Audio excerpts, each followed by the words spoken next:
welcome to Roundtable Live for April 7th, 2017. BaerTaffy joined by RockLeeSmile, Northernlion, and back from his esports excursion, it's MathasGames. How you doing, pal? Good. Unlike Northernlion, I return a champion. Oh, so. You're looking a little blue, though, regardless. You are, yeah, a little bit. My white balancing is on point right now. I don't know what you're talking about. Always the highest production quality on the Roundtable podcast on that corner of the screen. I like it. Always. This is the wild card corner of the screen.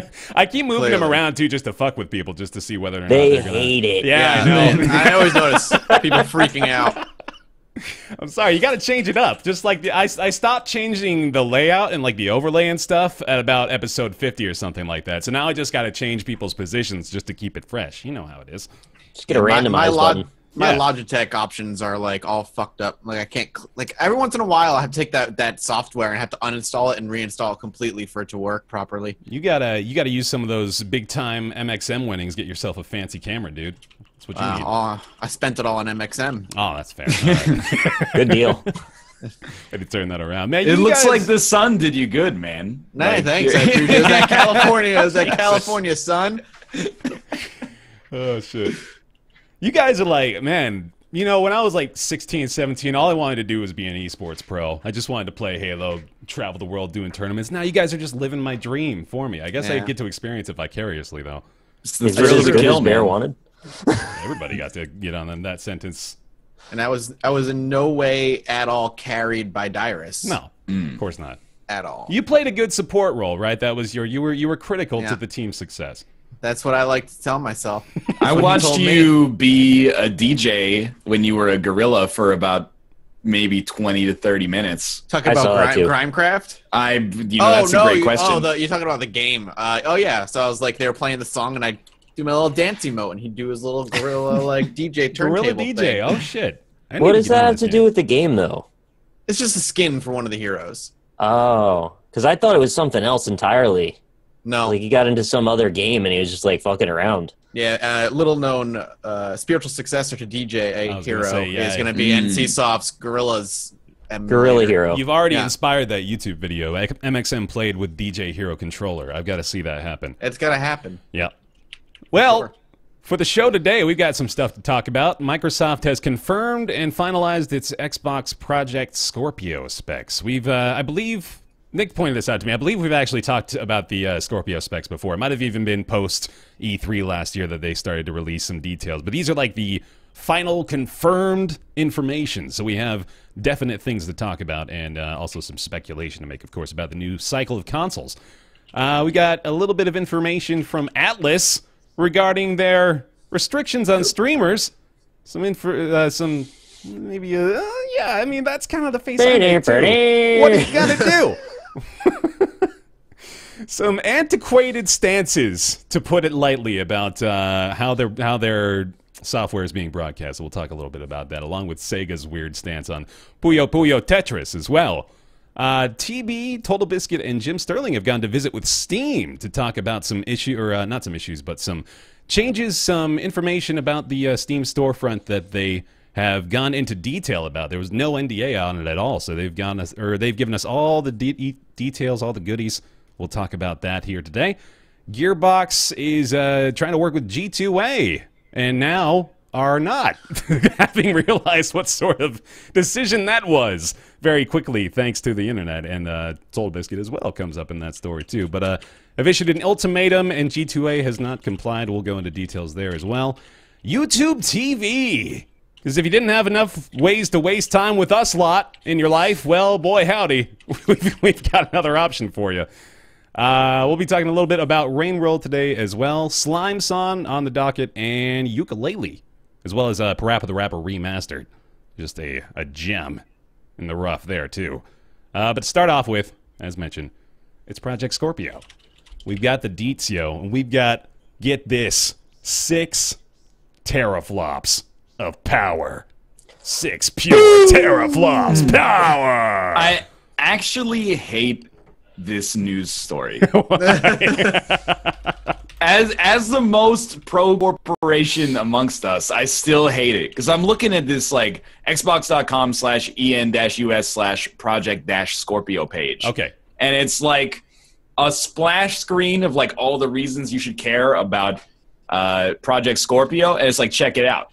Scorpio engine, the most powerful console gaming processor ever created. A vapor chamber. It uses advanced liquid cooling to ensure it stays cool. A centrifugal fan. And of course, the HOVIS method. It uses a cutting-edge digital power delivery system that custom tunes each console's voltage. They put the HOVIS in this? Yo, this console is fucking woke. Centrifugal vape nation. Here is what I actually want, is for you to tell me that if I upgrade my Xbox One to this, I won't have to hard reset it every 4th time I turn it on to try to get the Blu-ray player to work so we can watch more Game of Thrones. Did you get a 1S? No, we got like a launch Xbox One. Okay. I got a 1S. It still sucks. Don't worry. God. Like, really? Like, there's 4 points here? Sure. Faster processor, that matters. But, like, vapor chamber, replace that with, like, it boots. And then number 3, replace with Netflix loads on the first try 99% of the time. Yeah. And then keep the HOVIS method, because that's No. I want to learn about the HOVIS method. I'm looking it up. You get back to me. Replace that with the HOVIS method, Jay-Z's method for rising to the top of the rap game. Hell yeah. In a cutthroat New York hip-hop industry. This cooling stuff is important, actually, as much as we're joking about it. The Yeah, fact I that they're hate able cooling, to, the fact that they're able to cool a lot more efficiently, that's been a hindrance for consoles for years, obviously. But like, it doesn't. I don't like. We're not all computer engineers, and this is an ad that's meant to dazzle you with like a vapor chamber. Like that's. It doesn't.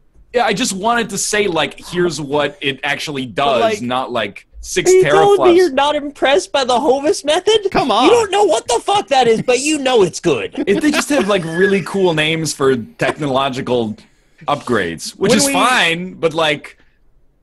When we see a story like this, like we see all these numbers, we see 8 custom cores clocked at 1.75 gigahertz. Like that doesn't mean shit to us, but what we see with teraflops is, oh, we know those mean faster and better. So we have like one gauge of engineering, like technical data to make our opinion on. So at least we get that out of it, right? We have some actual value coming from this. It's not all useless. No, I mean like. I'm sure that all of this stuff does actually improve the performance of the console. I just wish it said that, but I guess it's not it's not a good facing thing to do optically as a corporation, to be like, things going to overheat less now and your games won't run at 28 frames per second. Instead, they'll run at 29.9. So I was intentionally flipping out as a method of satire because this is exactly the reaction they're hoping to get from people, and it means nothing. They are intentionally putting buzzwords in front of us to go, you don't know what this means, but you're impressed. Well, that's what, like, I feel like this is an ad and an announcement. By the way, like, if the console is just better, which I assume that it has to be, that's actually great. Like, it's an upgrade, and that's important, I think, if they're going to ride these consoles out for a little bit longer. But, like, this entire splash page is like, here's points you can bring up when you get in your next internet argument about which of the consoles is better. You'd be like, well, the PS4 Pro, it doesn't use the HOVIS method, and it uses vents instead of a vapor chamber. So obviously the Xbox One Project Scorpio is better. And like, it reminds me of when the PS2 was announced, and they're just like, cell processing. The processing is going to have like 8 or whatever, 9 cells. It's the personification of all those fucking tech videos where it doesn't actually tell you anything, but it's just 45 seconds of the camera spinning around and the fucking new hardware. I can explain now what the HOVIS method is, and it's actually not a bad thing. Okay. You might actually be happy you have it. Lovely. So the HOVIS method essentially tunes and optimizes voltages for every single Scorpio engine processor. The point of that being, as you do or do not need the voltage to power your GPU, it's going to remove that in the form of power efficiency, thereby saving the heat that would have been expended at the top. If you're not using the HOVIS method, what are you doing? I don't know. I feel like I've either ascended or descended to a different, like, astral plane with respect to this issue. Because I just find myself being like, sure, I mean, that's good, but what do I care? If you make games, I understand that you're like, okay, dude, let's port our next game to the Xbox One because of the HOVIS method, we'll be able to deliver, more blah, blah, blah, blah. But for us, just what the ad should just say, it's better. like you're a 14-year-old kid who's gonna like buy a console. You're gonna be like, oh, the HOVIS method. That's why I have to buy this. It's just you gotta tell mom though. Mom's gonna be blown away. Here's some actual information that we can garner from this, though. So what we know, based on what we've seen, based on what has been, well, there was actually, I think it was Digital Foundry was the channel that revealed this. So they were able to show some footage, show some actual representation of what the Scorpio can do. And it's able to maintain 4K at 60 FPS, which is pretty damn good for a console. Like, that is actually really impressive. Now, my question is it 4K upscaling, or is it native 4K? It's running at 900p upscale. I think it's native, which is, like, really impressive. And if it is native 4K 60 FPS, like, damn, that is pretty fucking good for a brand new home console. It's beginning to get close to the realm of competing with PC, which isn't really something that I was prepared to consider as a possibility, but it's getting closer. It's getting a lot closer. It's exciting, at least. Maybe not, you know, the hard-hitting news story that initially I suspected it would be, but that's all right. Well, the story is like, be skeptical of news stories again. What's holding the Xbox One back is I have never, in using, like, I know the Pro is better, but like in using my launch PS4 and launch Xbox One, there's never been a time where I'm like, oh, this console is like demonstrably much better than the other one from a technical level. Mm-hmm. Like, the problem with the Xbox One right now is that, especially in like the first 3 months of this year, where PS4 has had a lot of good stuff, particularly Horizon, and PC, as always, has like a lot of stuff coming out. The Xbox One has had very, very little, and the game library is what kind of holds it back. So something like this means a lot less than a big announcement, you know, like, oh, Halo 6 comes out in 6 weeks or something like that. Sure. So I don't know. I kind of feel like it's necessary, I guess, if you want to keep pace, but I'm very cynical about this, like, technobabble advertisement that really, for a consumer, it doesn't matter if it has the HOVIS method. The HOVIS method should say it doesn't crash as much, and like the vapor thing should be like your games don't get as much slowdown, but instead it's just like, oh, you know, your car's got the new Clover engine and it's 2% more efficient, so you'll save 10 cents on gas every month. You know what this would do? Sandy Bridge. You know what this would do if they were honest? They would say things like, with the HOVIS method, the Xbox will not experience the red ring of death as frequently as it used to, or it's not going to hard crash every 40 days or something like that. I'd hope that there wouldn't be any red ring of death, because that's the best way to solve a problem when you have like a name recognition issue like red ring of death. You just get rid of the red ring of death and replace it with a new type of error method. And then no one can say it's got the red ring of death anymore. Yeah, now it's got the blue light of insanity. The blue light of doom. They got the code X-01001X. If you see this message often, please hold the power button for 10 seconds and then turn your console back on. God. Yeah. Error 34. Is that a Diablo 34. Yeah, Diablo 3. And then there is, of course, the other part of this conversation, which is it nearly time for consideration for the next generation of consoles, which is a crazy thought to have, right? Yeah. Because we've got Xbox One came out. The original launch was it 2012 or 2013? 2013, okay. And then you've got the One S, obviously really recent still. I believe that was even just last year that was initially put out. And then the PS4 Pro, of course, was around that same time. But we had a very similar experience with the previous generation, of course. With the PS3, you saw the PS3 Slim released at around the same point in the life cycle. Same story with the Xbox 360 Slim. So it's coming to be about that time. Probably later this year, most likely like later next year, we're going to start to see more and more stories about how it's about time for them to step it up again, which... Man, it feels like this one in particular went a lot quicker, doesn't it? Or am I alone in that? It does. It definitely does. And remember, they also did a PS3 Ultra Slim, too, at the end. Yeah, that's right. Mm-hmm. Well, it went quicker because the 360 generation lasted like a decade. Yeah, exactly. True. Mm-hmm. That was the longest console generation I think I've lived through. Alongside the PS2, of course, too. But yeah, I'm thinking that also the Switch just came out, and I'm thinking that is about due for a new iteration of hardware as well, because I've heard that a lot of them are warping now and scratching their screens. Oh God, So, really? I haven't had any of the screen scratching, but ever since I saw the warping thing, I went to go check mine because I don't undock it, and has a very minor curvature to it. Oh God, dude. Very, very, very minor, but you can notice it if you hold it straight down, like keep it on the surface. Has it been even a month yet? Well, I mean, the Switch is cool technology, but the problems with that are more like engineering, in my experience. This dock, it warps the screen. If you take it out wrong, you can scratch it really easily, and you can put the thumb or not, whatever you call the attachment, you can put it on backwards, and it gets almost like indescribably stuck, and you're just kind of like, well, that's actually, it's like you put the Lego piece on wrong, basically. Like that's a form factor issue, but I need to sell you a pry bar to get it off. I'm not cynical about the Switch yet, actually. That's good. To be honest, I got you covered. I'll take over. But I also have not played anything on it still, so there's a long way to go. Still no Breath of the Wild for you, huh? I don't feel the compulsion. When I'm hungry, I don't want to eat. I have to eat. And I actually, sometimes I feel that way if it gets like 11:30 p.m. I feel like a spiritual pull to play PlayerUnknown's Battlegrounds. Like something in my brain is short-circuited and broken, and it's like, you got to play PlayerUnknown's Battlegrounds. Nothing in my soul makes me want to play Zelda. And maybe I am a deficient human being because I understand that it's awesome, but I can't motivate myself to do it. So there's a spiritual pull to play PlayerUnknown's Battlegrounds. I wish that I could explain it in a more erudite fashion. It's called video game addiction. Right? That helps me understand, though, because I didn't realize it was a spiritual pull. I'm going to just have to back off and let you have your spiritual pull. It sounds like me back in the Wrath of the Lich King days. No, Mom! It's a spiritual pull. I have to raid tonight. I am the lead warlock DPS. It's a spiritual thing. Well, that's an organizational obligation. Yeah. Yeah. You have a responsibility to your raid party to be in that role, man.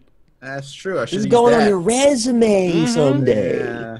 True. We joke, but come on now. That's becoming increasingly common, I'm sure. Raid leader in a WoW guild, that's top tier shit.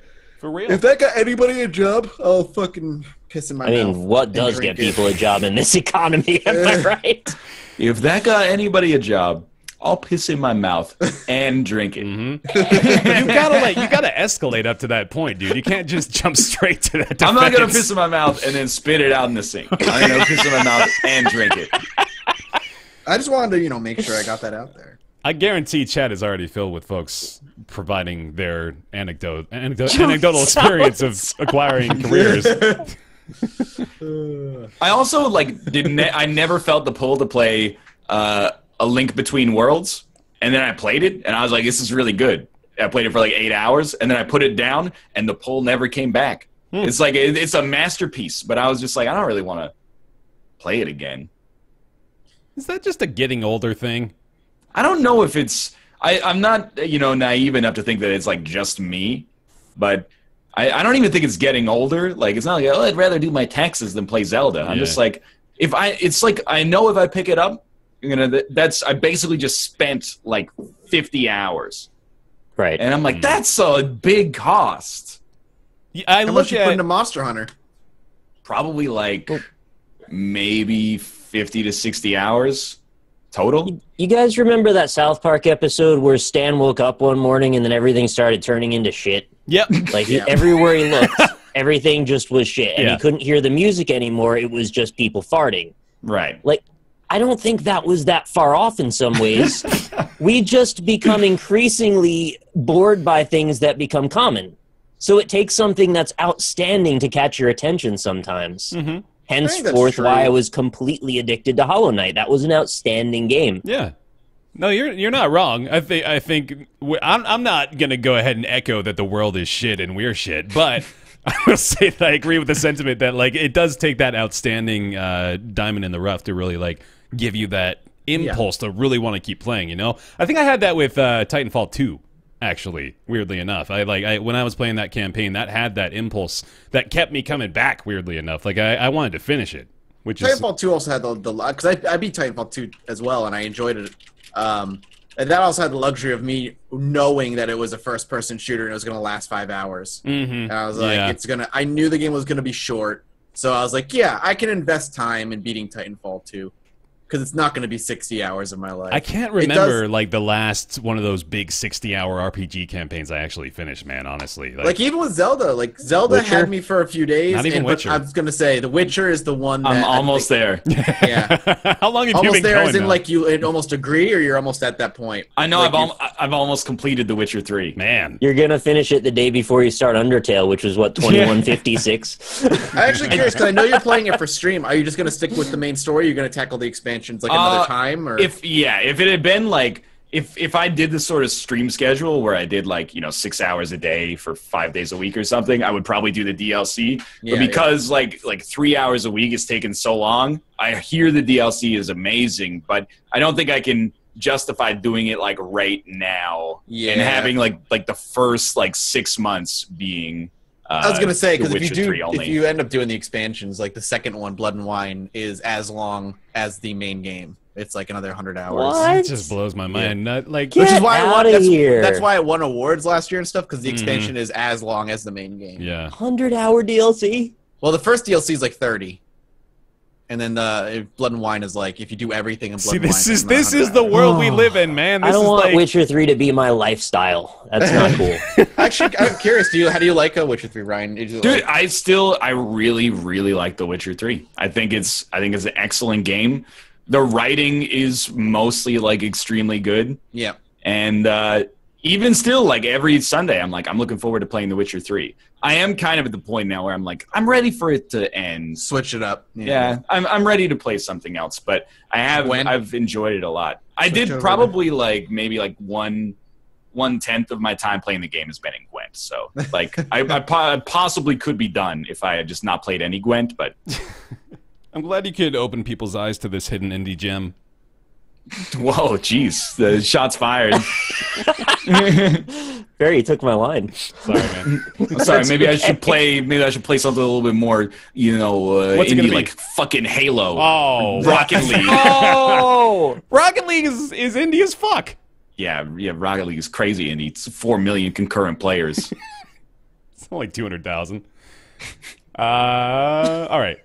Man, we're still on Project Scorpio. Shit. Okay. Because it's stupid and we have to make our own conversation. Like this is the stuff that like Nick gets cynical about like microtransactions, and I understand that. This is what I get cynical about is like incremental hardware upgrades that are just advertised with technobabble that is just for like Flame Wars Online. Sure, a new product's got to come out to keep pace. I understand, but that sounds like a great new free-to-play MMO, Flame Wars. Flame Wars.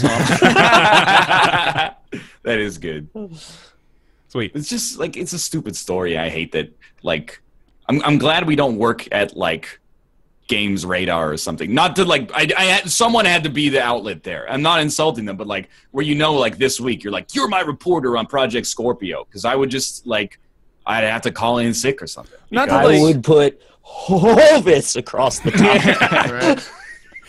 Not to get too inside baseball, but I feel that empathy too in like the weeks where there's really not much going on, and I think to myself, man, like I'm not gonna have a lot of stories for the show this week, but I'm also thinking, man, these poor writers on like Polygon and Kotaku and shit, like they just gotta make shit up. They just gotta pull stories out of their asses and figure out what's going on. Slow news day. All right, let's talk about Atlus. So, streamer regulations. Not often something that people get super excited about, but here they are all the same. A note from Atlus regarding Persona 5 and streaming. They have issued some video and streaming content restrictions for everyone. So they say in all caps, make sure to. Oh wait, no, these are tips for the game. Sorry, yeah, they made that very important too. So first of all, the big one is please limit video content through the in-game date of 7/7, July 7th, which people have said is about like the midway point through the game. So there's quite a bit left beyond that point initially. There's also some other restrictions they've listed. You can post as many videos as you'd like, but please limit each to be at most 90 minutes long. No major story spoilers, and I'll leave that up to your good judgment, which is... That's the most non-statement. Yeah, that literally means nothing. If you need some guidelines, avoid showing/spoiling the ending segments of the first 3 palaces, and also avoid just general information like boss fights, big story spoilers, things like that. You must not focus solely on cutscenes and animated scenes. You should prominently feature dungeon crawling and spending time in Tokyo. And you can post straight gameplay or have commentary. That's up to you. You've got that freedom. The streaming regulations more or less just say you are not allowed to stream past the point of July 7th within game, and if you do so at risk of being issued a content ID claim, or worse, a channel strike/account suspension. So this is on Atlus's website. This is written in bold text, clear as day. They are more or less saying, hey, if you stream past this point in the game on Twitch or any other website, we will potentially suspend your account, which that is not to be said lightly. Like, think about some bigger streamers getting their account suspended over streaming Persona 5. That's a pretty big deal. I want to ask a question that I haven't seen anyone else ask yet about this specific thing. Sure. And that is there use of the Content ID system or, Millennium Takedown Act stuff, is that even reasonable, or is this like, are they doing the same kind of thing as like shady developers who want to stifle critics? What do you think about that? Well, in this case, Persona 5 is by all accounts like a great game. Yeah. So I don't think this is stifling criticism. I think this is just like really, really antiquated thinking. Yeah. Well, it's not exactly how I meant it. Like, more like, should they be allowed to use the system in this fashion at all, or are they sort of just making their own rules? Yeah, I mean, that is definitely where we get into the toe in the line of whether or not we know anything about the legal aspect of it, which we don't. Spoiler warning. But I don't know, man. Yeah, it's tough to say because, well, that sort of makes me think about, too, whether or not YouTube and Twitch are actually enforcing this. They don't have a choice, honestly. Yeah. Like, I think there's been a lot of like misconceptions about this. People are like, why doesn't Twitch stand up for its content creators? Like, it literally can't without creating an enormous to-do over it. Like, if they receive a DMCA from the copyright holder, you're basically being like, okay, Twitch, like, you're going to go to the Supreme Court and fight this battle, which obviously they don't really want to do over one game or like a couple of games. So like they actually have a legal obligation to uphold the DMCA. Now, Twitch has come out and said as much, more or less confirming that Persona 5 is not to be streamed beyond that point. I don't think they tweeted anything about it or anything like that. That's the other thing, too, is there's a lot of people that just straight up don't know that this restriction is in place because it was never really announced or anything. Atlus tweeted it, but it wasn't like when they bought the game, they were warned, oh, by the way, if you stream this beyond this point, you'll have your account suspended. So it's unfortunate that there's there's a lack of information available to people. The announcement didn't even come out until the day after it was launched. Like, Yeah. people who bought at midnight and started streaming it That's had what no idea. That's what, like, of all the things, like, I think more than most people in the industry, I at least accept that it's their right to be like, we don't want you to stream this. And then you can choose as like as the content creator, like how you want to react to that, if you want to respect it or not respect it. But I believe that they should have the right to be like, hey, we'd really like you not to spoil it. And I think even that is going to be seen as like a little too pro-corporation. But the fact that they waited until the game was out for like 12 hours and then we're like, don't do this, just reeks of like, we know there's going to be blowback, but we want it to be like... Trying to get it like under the radar, right? Like they're trying to slip it in. Well, I don't even think that. I think it's just like, well, you already bought your copy, so like we didn't want bad press yet the game before the day before the game came out. So instead, we're going to take bad press after it's already out, and your Amazon orders are already in the mail, or you've already picked it up at the store. Like that's a cowardly move, in my opinion. Regardless of what a small percentage of the audience streamers are, That's just like a bad PR move, in my opinion. If their goal was to actually stop people from spoiling anything, telling them not to do it is the exact opposite of what you need to do to make the internet do something. So they've just created a much worse scenario now of people intentionally spoiling things. So I'm a little lost as to how they could not get that. It's I don't want to harp on them too much, even though this is pretty. It's almost an offense on the streamers because it's like, yeah, this is a special circumstance. You're not allowed to use this. I don't like that. I don't like them. I use this phrasing a lot. I know, like establishing a precedent, but this is I think a unique case in that it definitely is doing so. If you take a major release like Persona 5 and you start to put restrictions on it for streamers again, much like we saw tons of like 2013, 2014, a lot of people were still doing this sort of stuff. It's going to start making other publishers look at that and think, well, I mean, they might be able to get away with it, and I think we could maybe benefit from this too. But there's no benefit because you're just getting this negative PR backlash, and you're getting a lot of streamers pissed off at you and making them think that there's no goodwill established, which is pretty important. And then B, like, you're not able to benefit from this at all. Like, what's the win here is that it's not going to be spoiled. And that's really mostly what they're worried about, right? Like, what else is the concern? This is like half devil's advocate and half like not having actual data to back this up. But I do wonder, like as streamers, we're very used to being coddled, to put it as impolitely as possible. You know, PR companies and publishers feed us lines about how like we're so important and we're treated like VIPs a lot of the time. Yeah, it makes me feel good. We get products for free so that we can put eyes on them, basically. And then one company is going like, not only do we think we don't need you, but like we think you would actually harm our business. And I think that's like there's an emotional reaction there where people are like, well, like this is the first time I've ever heard this since I've been in the industry. But I do to some extent wonder, like maybe for games like that are incredibly story-driven, spoiler-heavy games, stuff like Telltale. I don't know about Persona because I don't have personal experience with it, but you know, I know there's more quote-unquote gameplay in Persona than there is in a Telltale game. Maybe it is a net negative. I'm not saying that it shouldn't be allowed to be streamed, but maybe it actually does hurt sales because we don't have data on it. Yeah, maybe it doesn't, though. If the developers of Gone Home would be proud of me streaming their game, that's like, I can't imagine that wouldn't work out in a different scale. There's nothing to that game beyond the story and exposition. Let me put forward a hypothetical that maybe proud isn't the right word, but you know what I mean. Yeah. Let me put out a hypothetical to tell me whether or not you agree with it. Someone that watches beyond the halfway point of a Persona 5 stream is not going to buy it anyway. Yeah. Agree or disagree?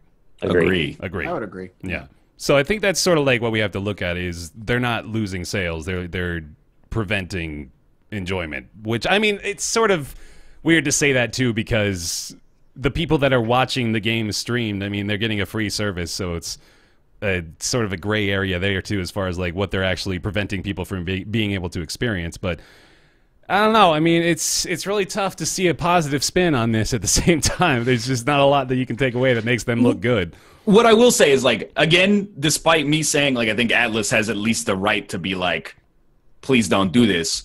This is, like, so the wrong way to handle it. And we're in a very lucky position because this is not what it was like in, like, 2012 and 2013. But the default now is, unless stated otherwise, you can stream, make videos, and monetize them. We went through like a little crisis in 2013 where you'd have to like email a developer and they'd be like, I give you permission to monetize, or they'd have like a link on their website. But now there's like inertia. That's the way it goes unless stated otherwise. Yeah. So for Atlus to, and I know it's again the Japanese parent company, but for them to be like, we're going to go against that. We're going to issue like an edict that says you can't do business as usual. We're going to do it the day after it's already out, probably after you've told, you know, your dozens or hundreds or thousands of fans that you're going to do this, is a really, really bad way for it to happen. And that blowback, I'm sure at this point, has probably cost them more than they would probably stand to lose. But again, it's just happenstance. Like, you know, it's just circumstantial evidence. I would love to see, even if I disagree with them, I would love to see a talk from like somebody that had reasoning in making this decision if they had data to back it up. Yeah. Because we don't know. I think for a lot of games, like Isaac, no doubt. Streaming has like done a lot of amazing things for Isaac. It makes people want to buy the game themselves and play along. Mm-hmm. Then something like Hollow Knight, I think, exists in sort of a gray area where there's a lot of stuff to be spoiled, but there's also a lot of gameplay that is on the individual. And then something like Telltale is on like the exact opposite side where it's just the story. And I would love to see how like many people at each step of that spectrum would feel about it, honestly. Yeah. Hollow Knight is definitely interesting just because it is a story-driven game, but the game I had not really heard of until people started playing it. So I'm curious, though it was story-driven, a lot of its publicity, at least for me, came from you guys playing it and other YouTubers like loving it and chatting about it and doing series on it. Right. Outside of that, I wonder if a lot of viewers would have even known what the game is. Like Persona 5 doesn't need that exposure because Persona 4 is such a fucking loved JRPG and it's been almost a decade since Persona 4. But if Persona was not so well publicized, people didn't know what it was. I wonder if they would hold that same stance. So the whole argument just comes down to supply and demand. They don't. Really. They don't need us. Yeah, it's possible. I mean that is another facet of where I was trying to refer to this is I don't want to allow this to be a special snowflake scenario in which all those other games they could get spoiled, but this is Persona 5. We can't possibly allow them to spoil this one. This is such a unique situation, but. No, we can't ever let the line start somewhere. It's got to be all or nothing. It's got to be everybody is free to stream, to make coverage as you will. And like you said, like a few years ago, there was a lot of call to action about this, and there was even I forget if there was a website or something that did it. I think it was even Vlambeer that did this. Yeah, they created that website where you could like automatically create permissions for YouTubers and streamers to be allowed to stream your game, which was really helpful, and that I think started the wave as well for people to be more and more comfortable with that. And I don't want to this is at the risk of sounding racist, but you mentioned like Atlus and the Japanese parent company, right? Sega, we're going to talk about in a second as well, are having some weird streamer restrictions, and of course Nintendo has always been weird with their limitations they place on YouTubers and streamers. Is there Konami also? Yeah, Konami as well. Like, is there like a Japanese Twitch TV equivalent? Is there a website that they use? Nico Duga. Nico Duga. I think I've heard of that too before. But I wonder if like they have any sort of extreme restrictions on a lot of Japanese titles or like Japanese exclusive titles. I guess the rule is the same for Persona in Japan. Like when it launched 6 months ago, they could not stream past a certain point. Mm-hmm. So I wonder if that's just more common over there, or if it's, like a more Western thing that we're more open with it or something. I think the momentum that we've seen regarding the legality of what we do it's not quite translated equivalently over there. Mm-hmm. And I believe the momentum and the inertia is still more on the publishers and the developers' side toward protecting their IP. Yeah. Dude, I really... The press release from Atlus rubbed me the wrong way, like so much too. Like the way the press release is written is like, I find almost comical. This being a Japanese title with a single playthrough story means our masters in Japan are very wary about it. I know. I read that reeks of masters. Like, yeah, it reeks of like the American company being like, we fucking tried. Like I understand that they're leaving like coded language that is like we know, but like first can you just say like bosses and not be super weird about it? Well, no, they could mean it though in like the Japanese sense that they're like the subordinates. Not Japanese though. Yeah. This is like they work with Japanese people all day, so I guess some of that culture's bled through. Yeah, but you're a PR company like putting out a localized game in the Western market. I don't disagree with you. It's your just press release. Atlas Senpai told us we shouldn't let you stream this, right? Like, well, we're talking about this too. Just another little weird note for this is that Sega is actually announcing streaming restrictions with Puyo Puyo Tetris. Yeah, if you can believe it. Saying that, well, actually, let me add a little aside here in that Sega has confirmed that this restriction does not apply to the North American version, so you're all free to do as you will. However, there are video uploading guidelines for the game, saying that you can upload your Puyo Puyo Tetris clips on your personal and non-profit blog homepage and Twitter only. And I don't believe you're allowed to monetize, so there's an interesting one. Good job, Sega. Why? I don't understand. Can I put them on my Giphy account? They're also That they're is so worried about good. spoilers, man. It actually Like- does say no spoilers for the Puyo Puyo Tetris crossover. For Tetris. Like there's some games that I think if it's like 100% mechanics driven, that's like not a gray area at all. Yeah, Like yeah. I actually can't imagine, unless it's horrible, that you would be like, don't stream this because we're worried about you spoiling it. Who watches somebody play Tetris and go, oh, I don't need to play it. I've already seen all there is to see in Tetris. But What, like League of Legends spoilers? What if that was the thing? You can't stream it because we don't want you to know what happens if you storm the fountain or whatever equivalent they have. Like, what are you talking about? You guys are wacky. Yeah, I would. silly. The one thing I will say is I have seen like a lot of streamer blowback on this, and I understand it because it is almost like taken as like a threat against your livelihood. Yeah. But I don't think this sets a precedent because all of the reaction I've seen, even from quote unquote like old media, is like this is the stupidest policy you could ever make. The game's been out in Japan for 6 months. Like you wanted a spoiler, you just Google it. It's a lot, easier to do than wait 40 hours for somebody to get to the spoiler you're waiting for. But like, I do think that if the game is great and you're interested, you should still buy it. I don't think it's supporting a bad business practice, and a lot of people may disagree. But I still buy Nintendo products. I think we all still have bought Nintendo products within the past year or so, even though their YouTube policy is super backwards. They haven't turned the Sauron's eye to Twitch yet, thankfully for everybody who's playing that stuff. But, maybe it's a matter of time, maybe it's not. But I think that Nintendo largely makes good games, and when I'm interested in them, I buy them. But I would hate for Persona 5 to be ignored by some people that would love it just because of this silly decision. Yeah, and I don't think that's happening either. I think you're right in that like the majority reception has been this is fucking stupid, and streamers are just doing it anyway. They're just streaming irregardless of their restrictions. I would never do that, but I'm glad that they're doing it because it totally forces Atlus's hand. Yeah. Atlus has to actually be Ban everybody the bad guy. or just fuck off, basically. So you can't just be like, hey, don't do this.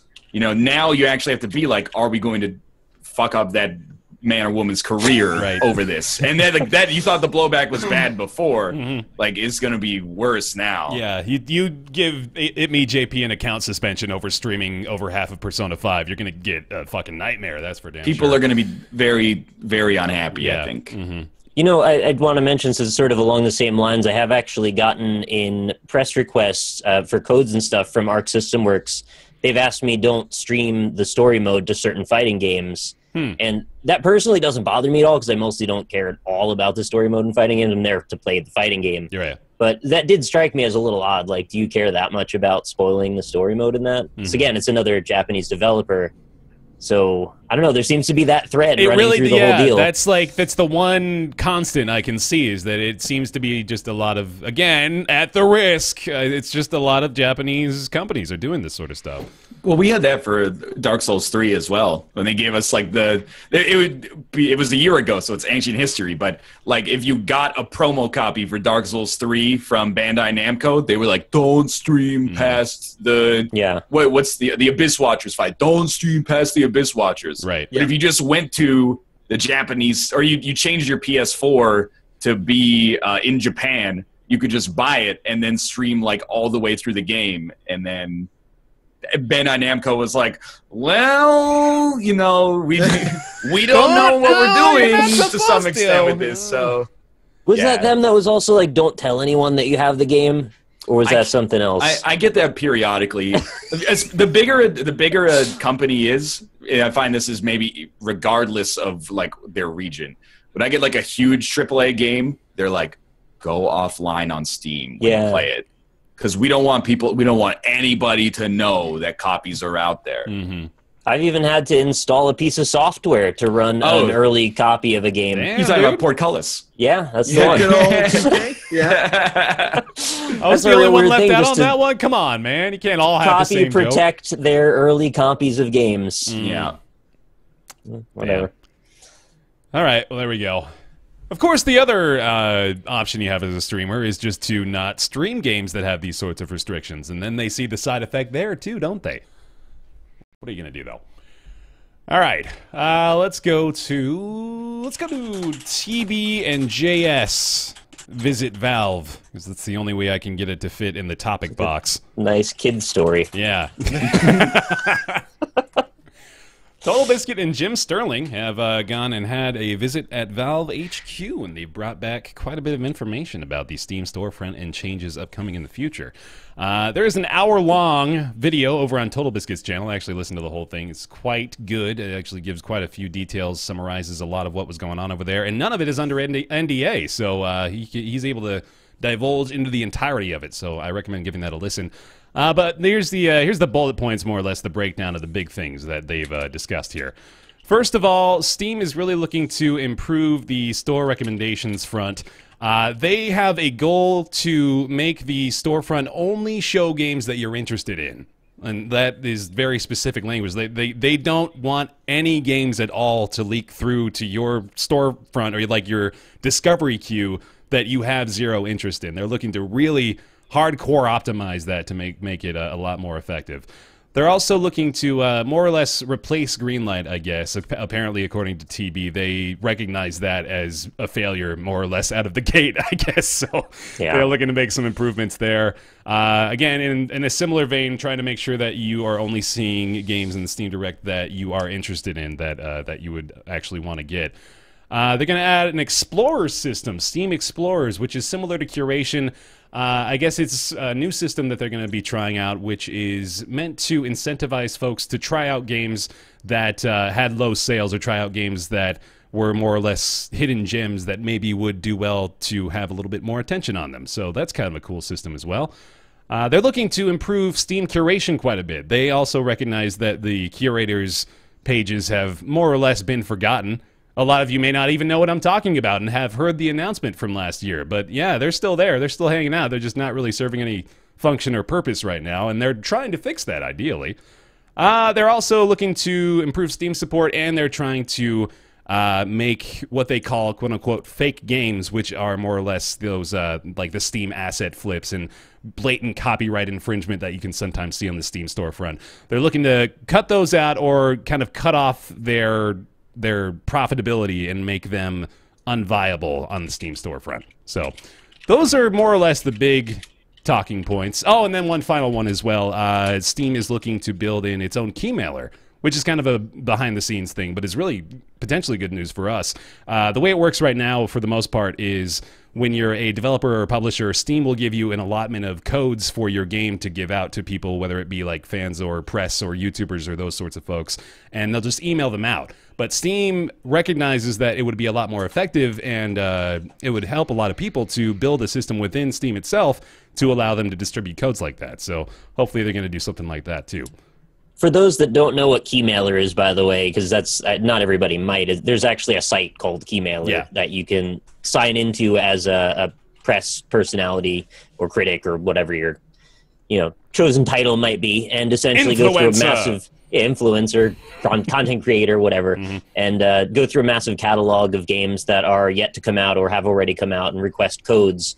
And basically, they'll just cross-reference that with your prior coverage, and they give you a rank based on that. I don't try to work on that rank at all. It probably has not served me well, but they give you codes every so often, or sometimes they'll choose you based on your preferences and game genres and such. So having that built into Steam sort of widens that catalog even a bit more. I found Keymailer so useless to me. It's I signed up for it, I used it, and I'm like, none of the things that I want are getting back to me, and all of the mobile games that I don't want are. And I was just like, I actually got a code for Yooka-Laylee through it, so... Oh, nice. There you go. It's not all bad. Like, the need is there, obviously, but there's not a lot of incentive to create an effective third-party key mailing system, I don't think. But yeah, other takeaways? I mean, I think we've got some really good stuff here, if they're to be believed, which, makes no sense at all for them to just say all this stuff and then not come through on any of it, especially because none of it is under NDA, so they clearly want people to know that they're working on this stuff, too. My takeaway was that I find it a little sketchy that the default position is kind of going to be that most games will be hidden from sight until they are brought up to where your page will be curated with them. And I get why they're doing it. It makes a lot of sense for the sake of those asset flip games. I just wonder if there's going to be too many like false positives of decent games getting caught up in that mix as well. But I don't know exactly how their implementation is going to work, and I believe the explorers are supposed to be the ones that go through the kind of hidden group and then find the ones that don't belong there to get propped up to the viewed level.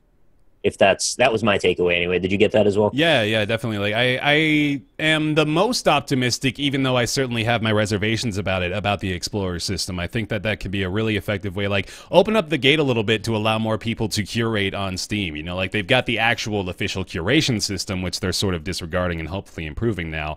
But with Explorers, it's like, let's let folks do it that want to, you know? Like, I'm sure there are thousands of people who, for, you know, maybe just a few hundred folks at a time, would be happy to wade through all the $5, $10 titles that don't get any attention on Steam and try to bring some gems out of that, you know? I'm sure there's tons of people interested in doing that, so I'm glad that they're providing an opportunity for them to do so, at least. Or seem to be working on it anyway. Any other big takeaways? Optimism? Happiness? Like indifference. Yeah, sure. I think actually, like, being able to send copies or keys, or I don't even know what you do, to give someone the game directly through Steam is good, because we hear so much about people leaving like impersonating emails that are requesting keys from PR and publishers. So for them to be able to just give it directly to like a Steam ID is cool. Everything else, I don't know, like, I'm not against it for certain, but asset flips have never been a problem for me, because I guess, have a discerning eye. So when I look at something and it's a gray corridor and like a gun you can find on the Unity store for like $3, I'm like, well, I'm not gonna buy that. Yeah. If they're making $300 off of that, I don't really care, because Steam refunds exist now. If you played that for 2 hours, I think to some extent you deserve what you got. If you disqualify yourself for a refund. That's a good point. They kind of already have enough systems in place that if you bought a Steam asset flip and couldn't return it, you kind of screwed up. Like, that's kind of on you at that point. Like, there's every possible method of finding out what you're buying before you buy it. And even if you do, you can still get your money back. So I'm not sure what you did to get to that point.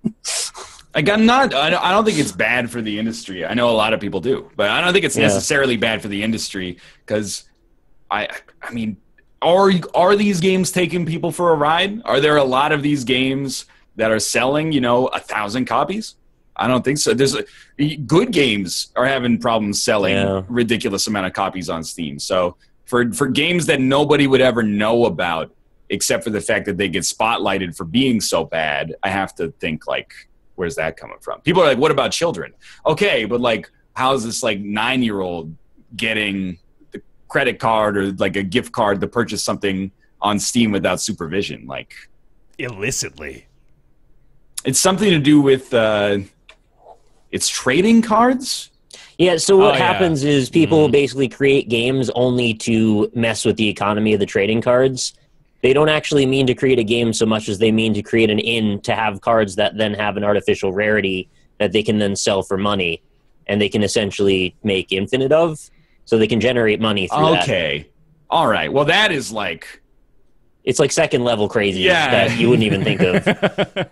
That's way above my weight class in terms of like how the inner workings of the Valve economy go. Yeah, it's almost not even an issue that affects consumers. Almost. Well, but I guess like if Valve is paying out, hundreds or thousands of dollars to these companies based on sales of the trading cards that they can produce nearly infinitely, then I mean, sure, fair enough.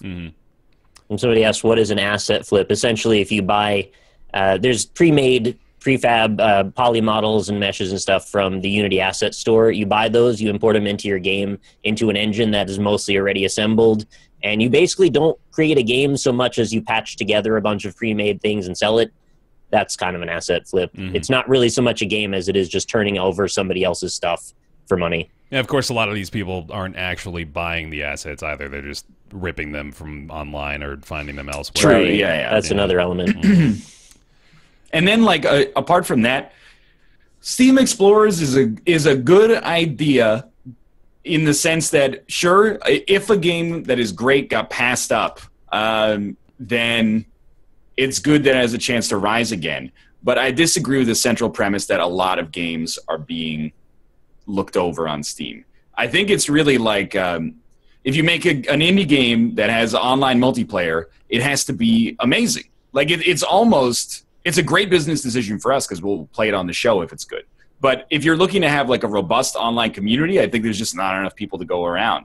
So if your game is like a 7 out of 10, I think the idea of Steam Explorers getting it to the point where there's like a self-sustaining community is unlikely. Let me put it that way, unless the game is great. But I mean, and people are talking about Invisigun Heroes, and I know that's a game that TB has championed. I mean, I think it's okay, but I don't think Invisigun Heroes is necessarily that good. I think it's a false ideal that every good game can have enough people to sustain the online ecosystem. The Explorer system, I think, is probably going to benefit games like Invisigun Heroes the most. That is probably like a good poster child for it as far as what the system could do for the good of Steam users. And I don't know if I necessarily agree that there's not enough folks to go around, because I think there's still a lot of just like, niche communities built around games that you wouldn't expect to still see communities for. But if Invisigun Heroes is that game, then the experiment doesn't work. Because right now, like, there's 4 people playing it, and it's gotten a lot of exposure. So I don't know how our Steam Explorer is going to get that community out there if TB doing videos and streams of it that get hundreds of thousands of views can't get a community to be seated there to begin with. Yeah, and that I suppose that speaks more, I guess, to the volatility of the marketplace at this point than it does maybe like the quality of Invisigun Heroes or really anything that the Steam Explorer system could bring from the ashes, because people change their minds so quickly at this point. It's like there's so many things coming around too. You kind of have to. You got to be bam, bam, bam on to the next thing. Multiplayer games are very transient. I completely agree. They come in and they go like trends a lot of the time, and a couple of them seem to have staying power, but they do it in sort of a small pocket with a not sustainable group of people. Maybe there's 100 people makes up their community. That would be good enough if one more person wants to add to it, but it's not going to keep the game perpetuating forward. Right. It's just going to keep it from going away completely is all. Yeah, and I think you're probably right then in that the system itself is not going to revive anything that would otherwise be doomed to fail. But I suppose, like, as far as the net positive goes, I don't think this could hurt to maybe shine a little bit more light on some stuff that wouldn't have otherwise gotten any exposure. What people in chat are saying that I was ignorant of as well is it's also intended to kind of boost the review count of games that have been passed over, and then they get promoted organically through the Steam algorithm. Yeah. I mean, now I'm just like being cynical, but I don't think I've bought anything off the Steam front page since like 2012. But I understand that I also have not looked on anything on the YouTube front page since 2012. It's probably still pretty dope to get your video there. So I'll just accept that maybe I'm not representative of millions of people. What's on there now? Well, they wanted to promote the Explorers thing by giving either codes or some sort of rewards away to people that take the time to actually sort of be Valve employees by doing this thing. So in that way, I mean, it does sort of promote a little bit of organic creation of new search results. I don't think it's all bad. Mm-hmm. Definitely. I mean, I'm getting specifically into very hypothetical stuff, considering that this is like a good idea, and then we're like, what could go wrong? Yeah. With this idea that's still like embryonic right now.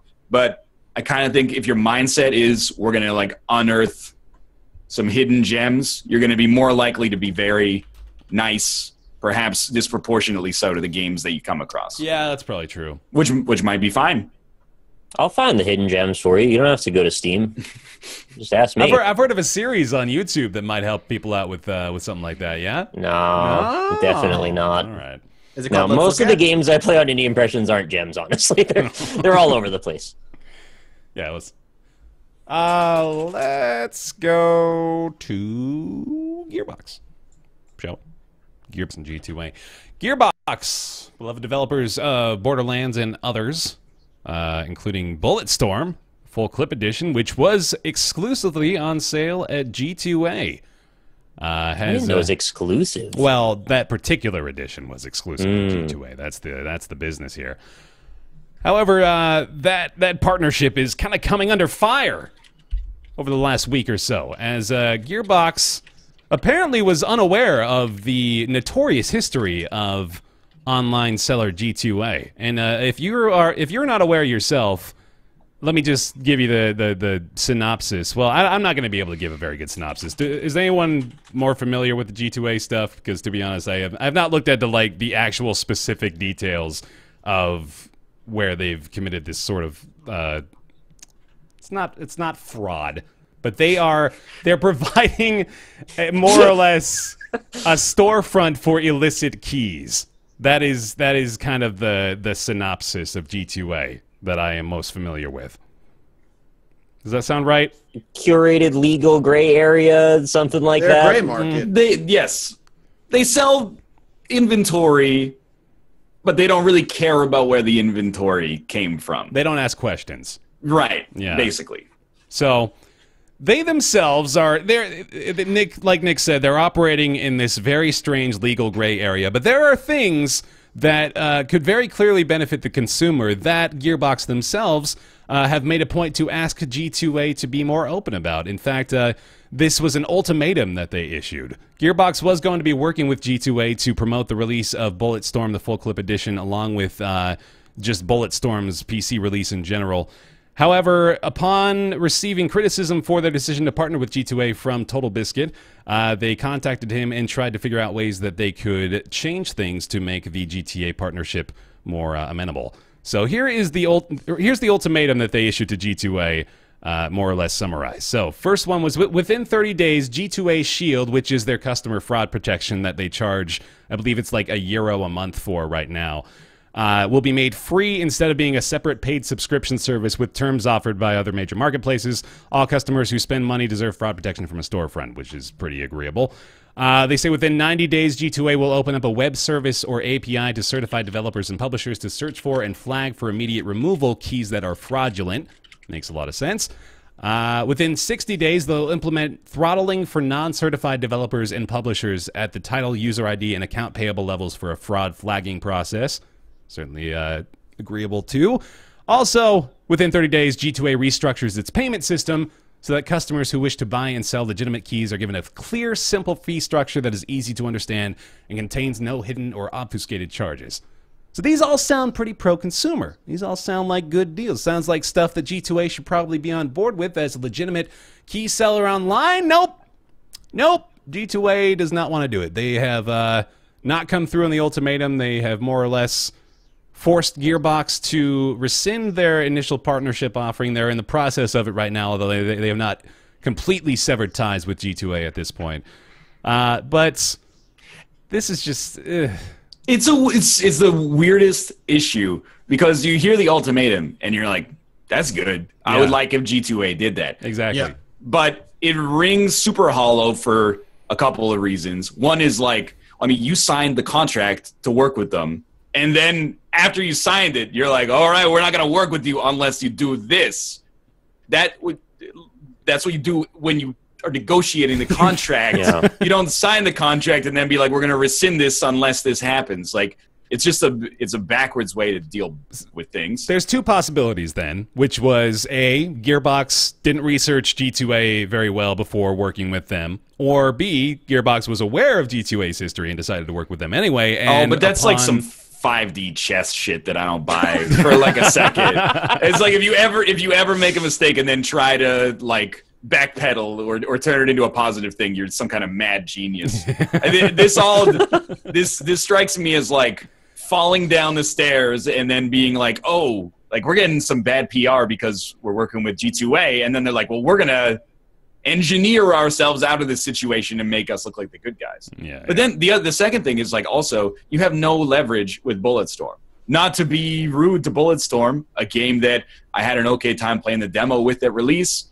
And when I saw it at PAX, I was talking to Mathas. I was like, I'm kind of interested in that. And then Mathas was like, why? And I was like, wait, kind of a good point. I played the whole thing when it came out. I actually really liked it. Yeah, all right. But I'm not going to buy it again because I still own it. That's the that was the my problem. Question to Ryan. I was just like, but it's just the same game with Duke Nukem instead. Like that's. I don't want Duke Nukem. I think that makes it worse. You're like, yeah, you're right. And I was like, all right. But it's like, You're Good not. conversation. This is not like Grand Theft Auto 6 being like, we're not going to go on Steam unless, you know, blah, blah, blah.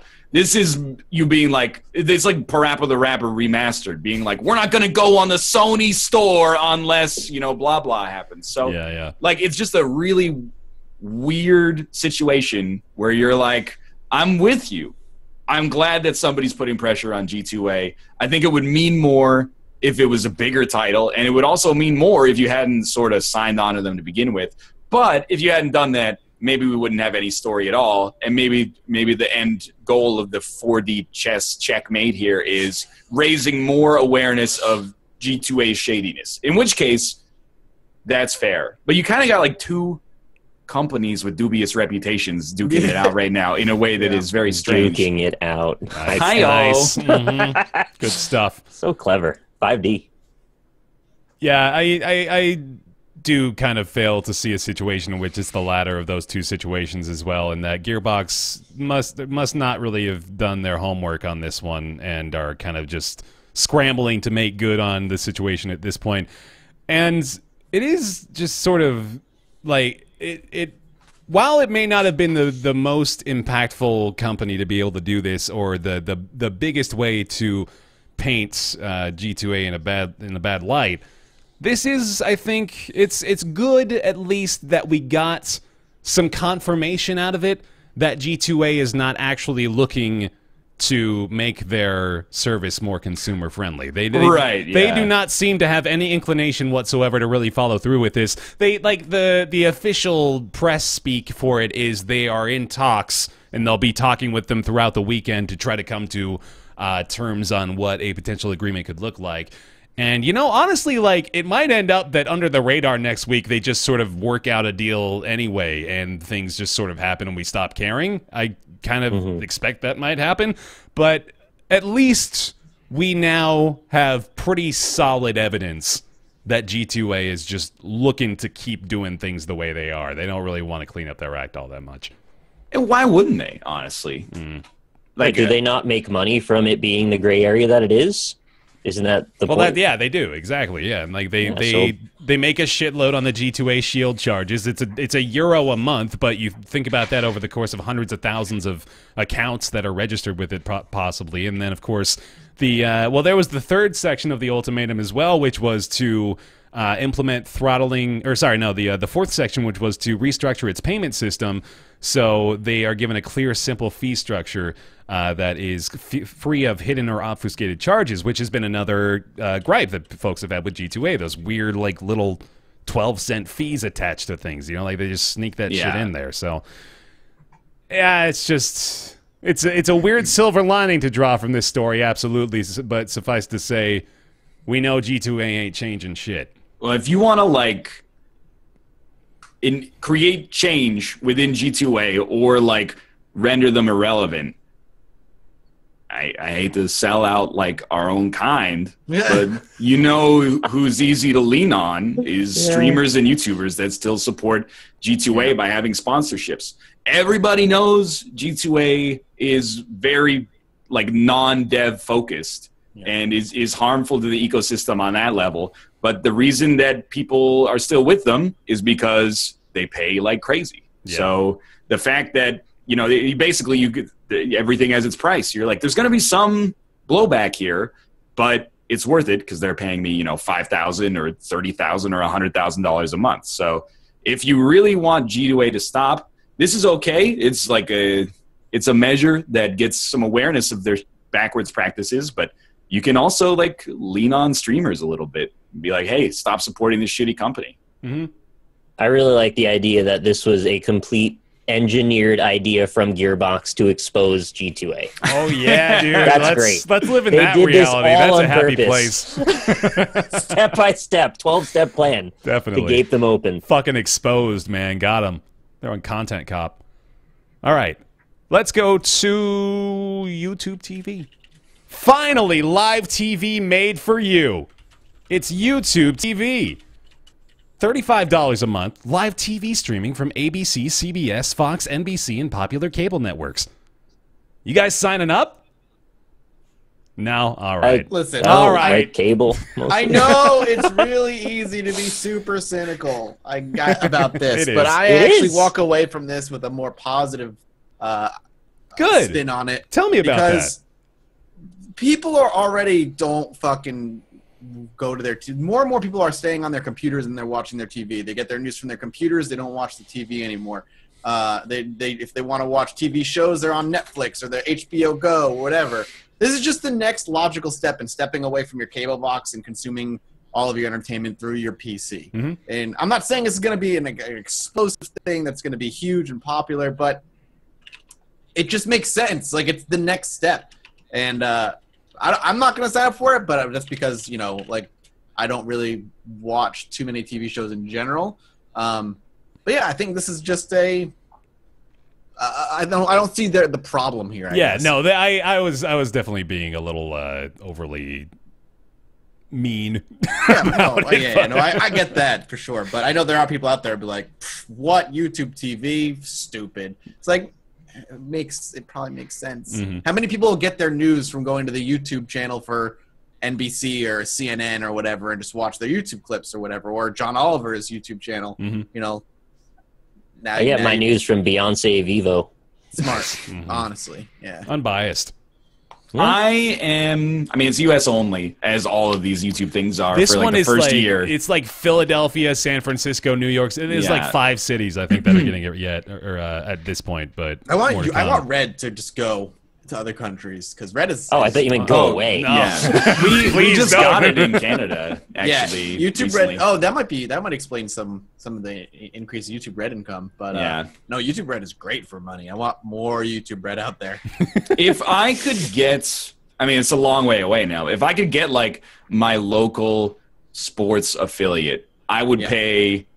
I mean, probably not $35 a month for this because that's a little not sane considering the competition. But I would find it a lot easier to cancel my cable and get YouTube TV. Because right now I'm like, I mean, don't take me away. I pay to watch Vancouver Canucks games way too much every month. But sometimes I'm like, I just want it like in the corner of my monitor while I work on something else. Right. I'm forced to go to like some Kazakhstani website that's like, you know, an online casino or something. Live to watch stream it. for you.us. Something like that. Exactly. And you'd like go to the website and it's like, just close the ad and then wait 90 seconds. And I'm like, man, there's got to be a better way. Yeah. And hopefully this becomes that better way because like the Super Bowl is backwards. Yeah, it's like scrambling online to find like a good Super Bowl stream that didn't require 30 steps just to get it up on my goddamn monitor. Yeah. Cloud DVR with no storage limits. That is pretty cool. I like that. Some solid offerings here. It really is like, as silly as I was being at the start, this is a good option for folks who are looking to cut cable that haven't done so already. Like if you're looking at this and you are subscribed to a cable package that's running you like $80 to $100 a month already, I think this is a pretty easy sell, don't you? Like this is more or less everything that you get plus Cloud DVR plus 6 user accounts. And if you like really want it on your TV, you can get that like $20 Chrome. Yeah, a little dongle thing, right? Plug it into your TV and just stream it to your TV. Easy peasy. And I think you've also got to be like, it's too expensive, but you're old. Cut them some slack. Like, I understand that, like, $35 is way too much when you look at the cost of, like, a Netflix subscription. You don't have to buy it to send this message, but I'm kind of like, I get it. When I was, like, 15, we paid $20 or $30 a month for the movie channels. There's, like, 4 channels that showed a movie. You can't choose the movie. Yeah, like the movie just plays. So you're like, oh, if I want to watch My Fair Lady, it's on at 6 a.m. and then again at 1:30 p.m. and blah blah blah. So they're old. The out of touch thing beyond this being a little out of touch with the price is that Showtime is an add-on network for an additional $11 a month. Right. That's absurd. I mean, then I have to imagine that they're like. It's basically like the cost of the channel plus a convenience charge because they're like, we don't want you to unsubscribe from our TV channel because that's going to fuck up like our whole pipeline for selling advertisements. So, I mean, that's obviously way too expensive. Mm-hmm. Like $11 a month is probably too much for HBO Go, and HBO's collection is a lot better than Showtime's. So get 1 month free of YouTube TV though. Everyone, in case you were curious, feel free to try it out. The whole thing is them just keeping the price up to sort of justify like TV cable existence. Oh yeah, think, like the cable people, yeah. It's artificially inflated in the first place, and they can't admit that, so they can't ever lower the price.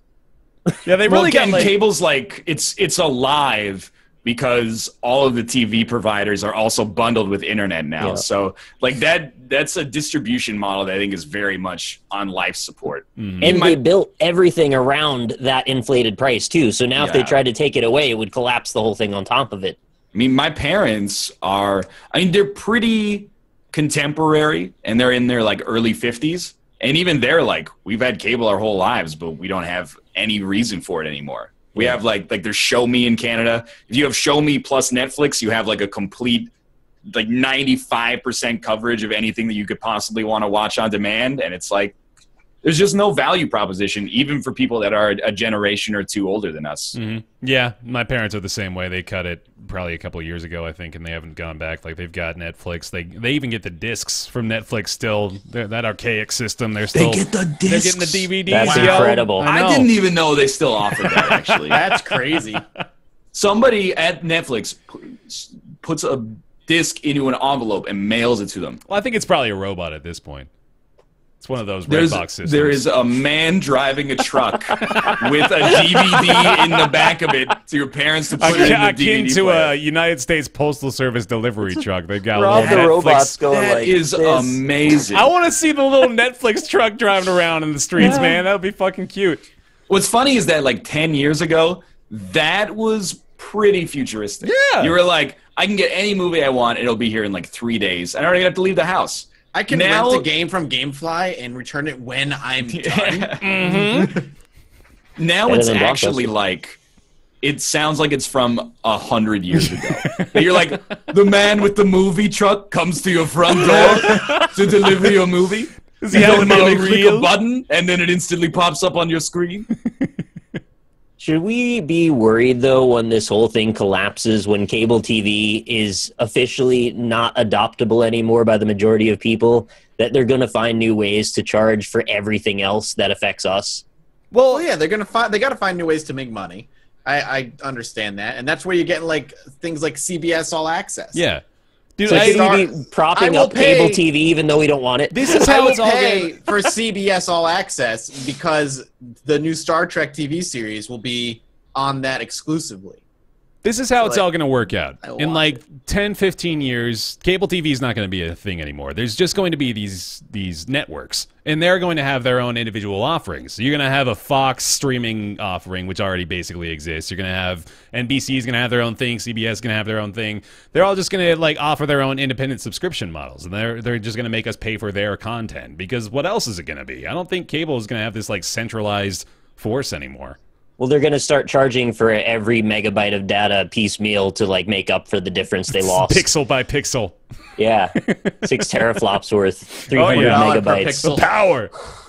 It's just going to slow the descent, though. Like, even if they get to the, I mean, I don't think the market can bear a situation in which they're just like net neutrality doesn't exist, so you have to watch stuff on Netflix in like 240p. I don't think that will be allowed. That's like that's close to what I think we could hit in the worst possible world. But I think that's like, if I saw that in a movie, I'd be like, okay, we're in satire territory instead of like this is a prediction. Yeah. But right.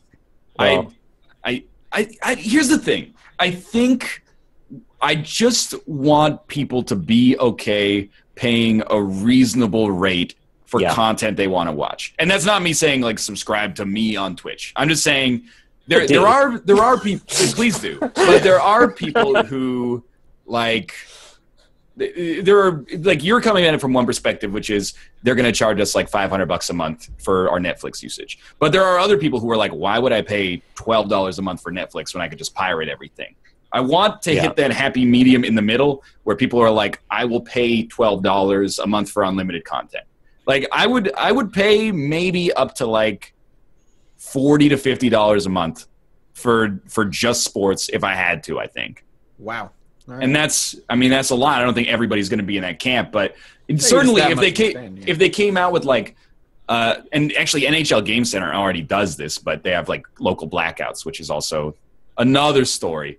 But like I think Mere Psychologist is hitting it elegantly, and I'm going to steal his comment.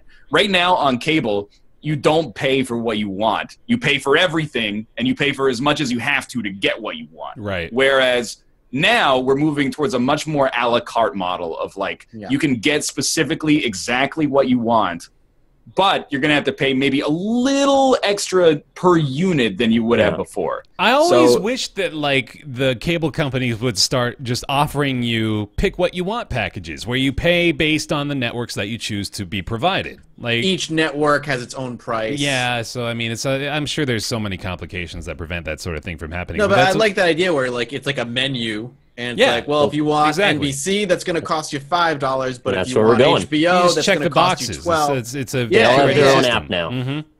Yeah. And like I still would, as far as YouTube is concerned in general, I like this idea. I still want YouTube though to adopt an individual subscription system for content creators. Yeah.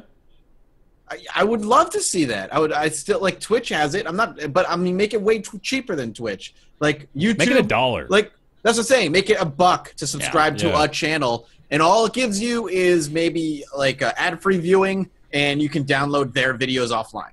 Yeah, for offline viewing. That'd be cool. Something super simple.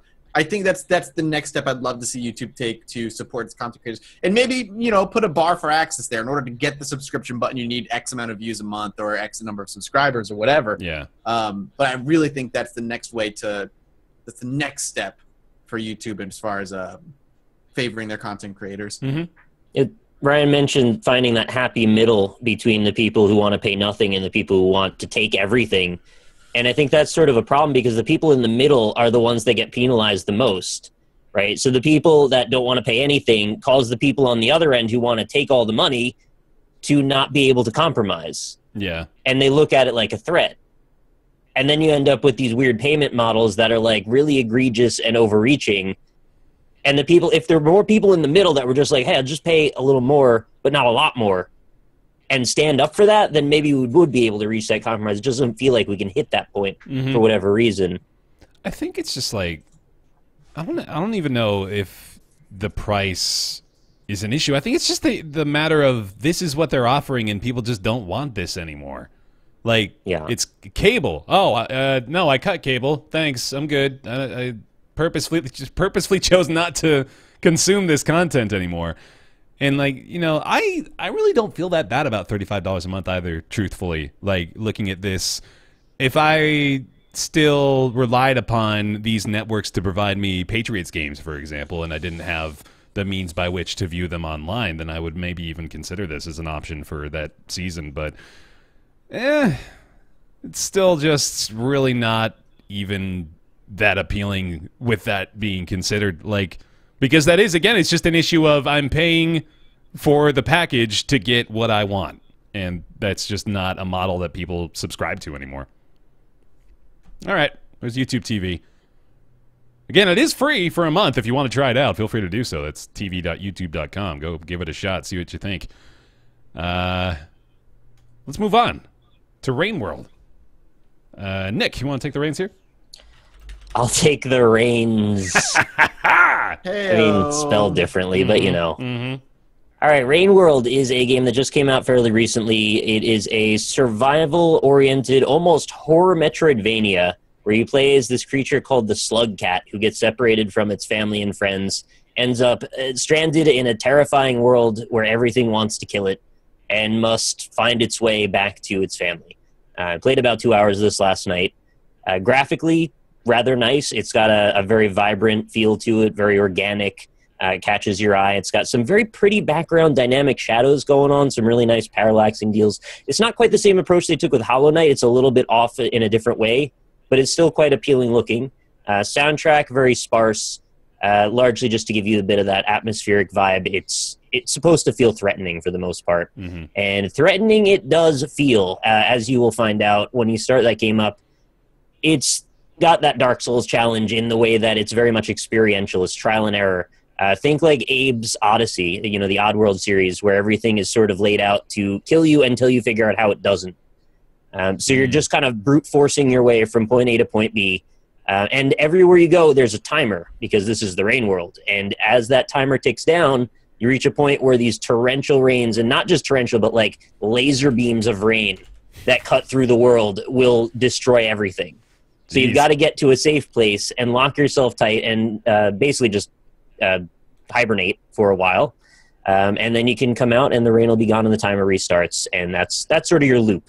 Explore for a while, get killed 5 or 6 times, restart at the same save point.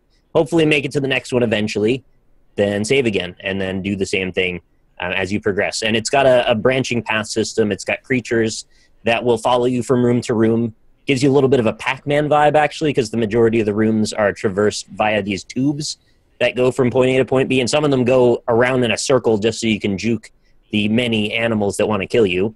Many of the animals, by the way, are hidden. Like, they don't obviously show up.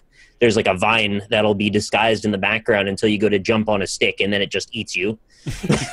Jesus. So everything wants you dead. And that is the theme that I came to understand in the couple hours I spent with it.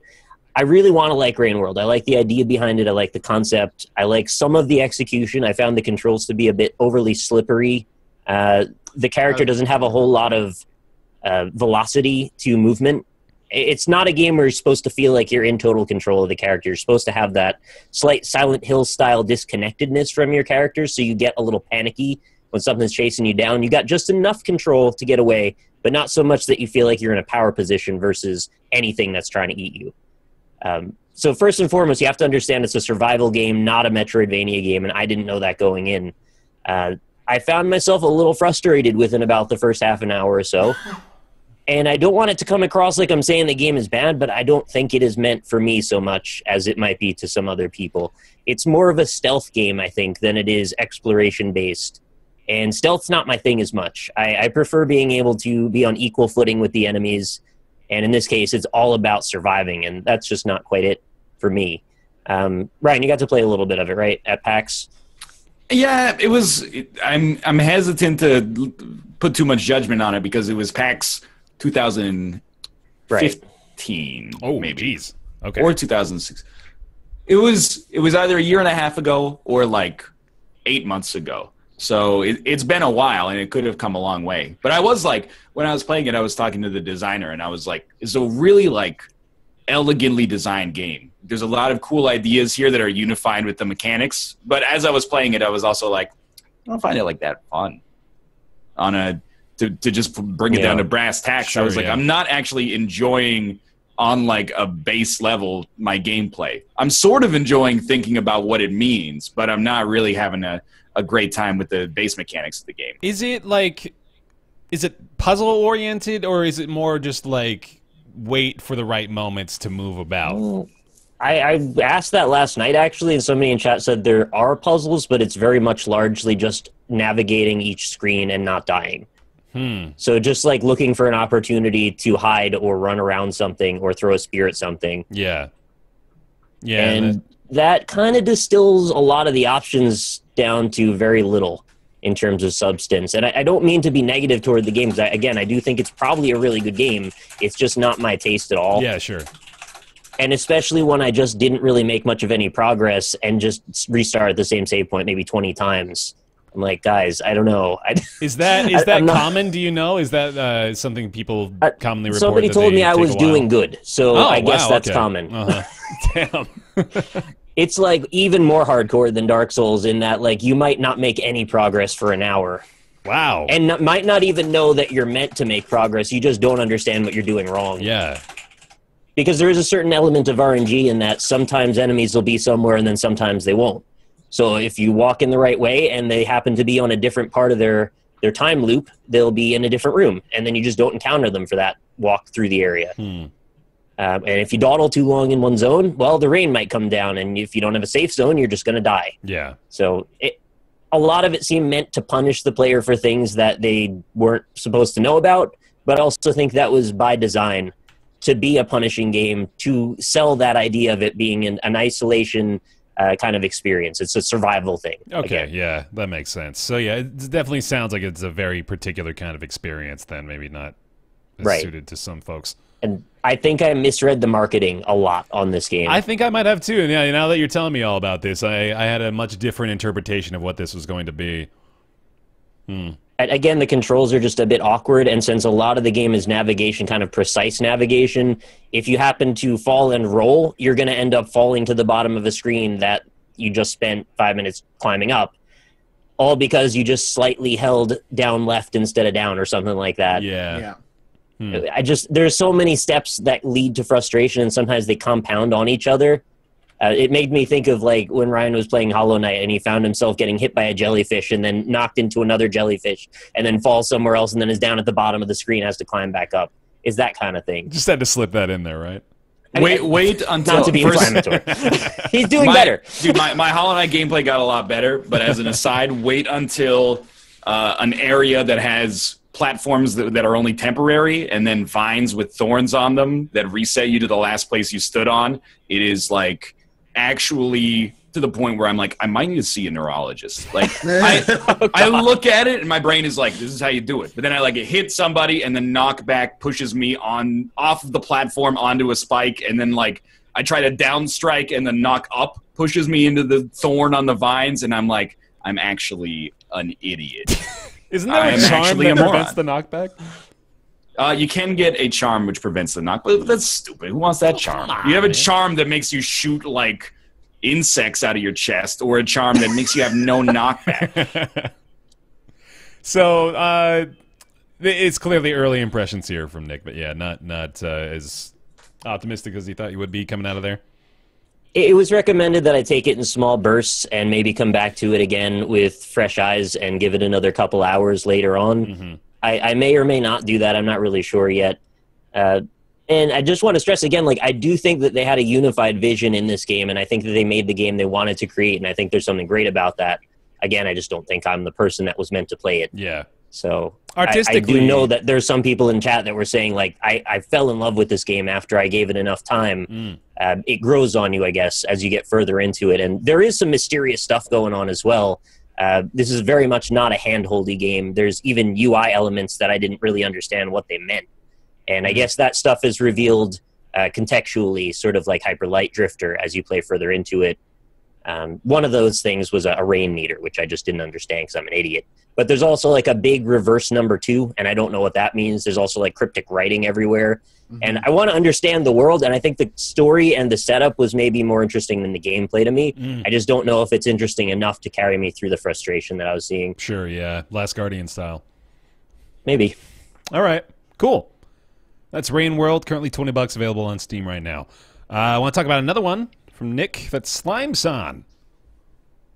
Slime-san is it's a platformer, just came out today, actually. Yep. Is a very minimalistic, kind of like Downwell aesthetic.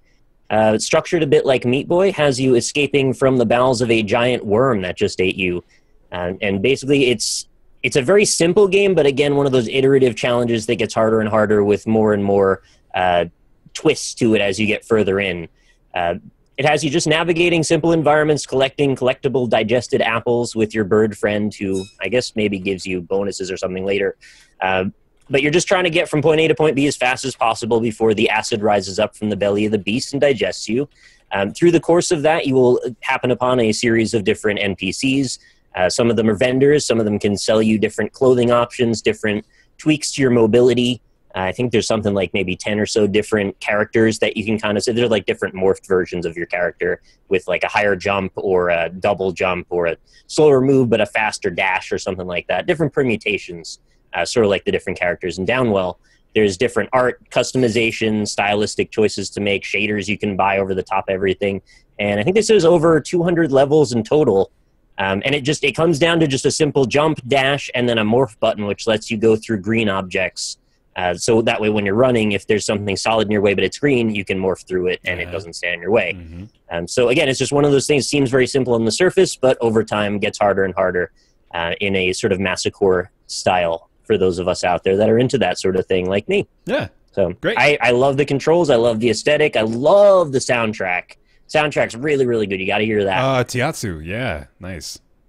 I like And that. even if you just catch the little indie impressions video I did yesterday, just the little bits of soundtrack, it was enough to get me into wanting to hear more of it and just play more, honestly. The game is it's very simple, but it's something that I'm going to come back to for sure.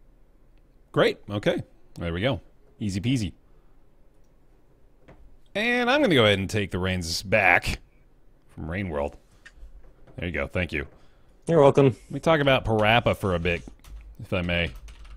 You may. Remastered. Bam. Oh, doesn't fit. All right. Deal with it. Expanded topic box. PaRappa the Rapper Remastered is out with an underwhelming whimper, I think. Okay, so PaRappa the Rapper, if you've not played it, this game that came out about 20 years ago. It was probably one of my favorite PS1 games from what I remember of it. And it is more or less the same thing now in its PS4 remastered form. It's just the craziest thing you've ever seen. The intro cinematic that I was more or less forced to watch at the onset really sets the tone quite nicely. I don't even want to try to explain it. What is PaRappa? Is he a dog? He's a flat dog with a cool hat. Yeah. He's got the Ethan Klein beanie style, actually, if you go back in the day. And he's trying to impress the love of his life, Sunny Funny, if I remember the name correctly. She's a sunflower. Or is it a daisy? Yep. I forgot what flower she is. I think she's a sunflower. That seems right. He's got a bear friend and a cat friend, and they are spending... Katy cat. Yeah. So they spend their day getting into increasingly ridiculous hijinks. PaRappa at one point really he's gotta take a shit. Gotta take a shit, man, and he is running and running, driving to the latrine. All the meanwhile, Sunny Funny realizes that PaRappa is pretty damn attractive when he's got to take a poo. So there's some really interesting story build there. It's the sweat above his brow that just turns her on. Makes him manly. But yeah, so PaRappa was one of the early rhythm games, and it's sort of established room for rhythm games to expand and grow back in 1997 or whenever the hell the initial one was.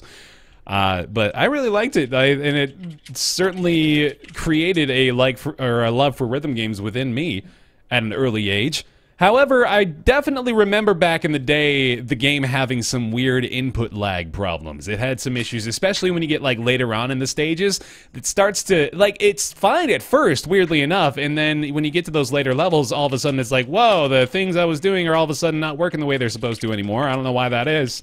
That was my experience with the original release, 100%. Yeah. I was like, there's 3 button sequences here. I can press 3 buttons in time, but for some reason it's not I don't know if the timing window gets harder or something, but it feels like I'm landing it, but not actually landing it. Some sort of weird combo of audio lag, desync, the tempo change, whatever it is, for some reason, Stage 4... it just totally fucks you up, and this is not a unique experience. In fact, a lot of reviews mention this. I know the Destructoid one in particular said, we can't beat Stage 4 because the lag is so bad. So it's pretty ridiculous that they didn't actually fix what was clearly the biggest problem with the initial game, PaRappa the Rapper, which was the input lag. They didn't even change it. It's more or less in its same state as it was on the PS1. And that for the blew purists me away. there. Now, yeah, it's exactly. For the PaRappa purists. It was, yeah, so that was wholly disappointing when I realized that, oh, wow, this was probably the one thing I was hoping would be fixed. They didn't really remaster any of the cutscenes either. It was only the gameplay segments that were actually remastered and done in HD. Dude, but the cutscenes were in the tiniest little stamp in the center of the window on the PS1 version. So you're telling me they're still they're 240p? still like that, exactly like that. It's ridiculous. It's like they've got this massive border around it. It's just this tiny little video player in the screen. So it's great. silly. With your massive 4K TV, and it's this big in the center. Yeah, so I mean, as much as I love PaRappa, and the original game obviously had its flaws, which were preserved in this version, thankfully.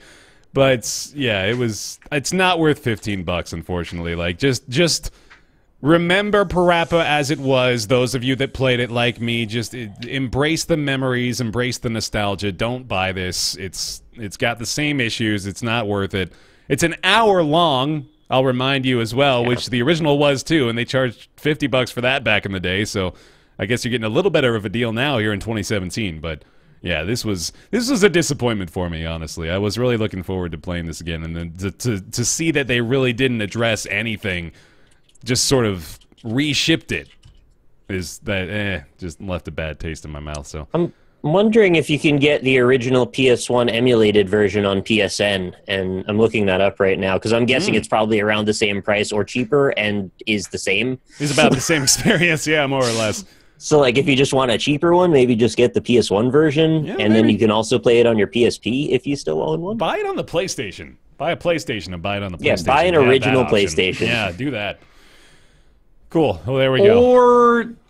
Or don't. Don't. Yeah. I figured that was an option to make. Because it's mostly just nostalgia. It is. Yeah, it is. Yeah, no, I love PaRappa, but I get that it's nostalgia. I don't know that it holds up anymore, but I like the songs and I like the characters. It was really silly. Agreed. Very vibrant, colorful game, catchy beats. I liked Jammer Lammy a little bit more, but I don't think most people liked Jammer Lammy as much for whatever reason.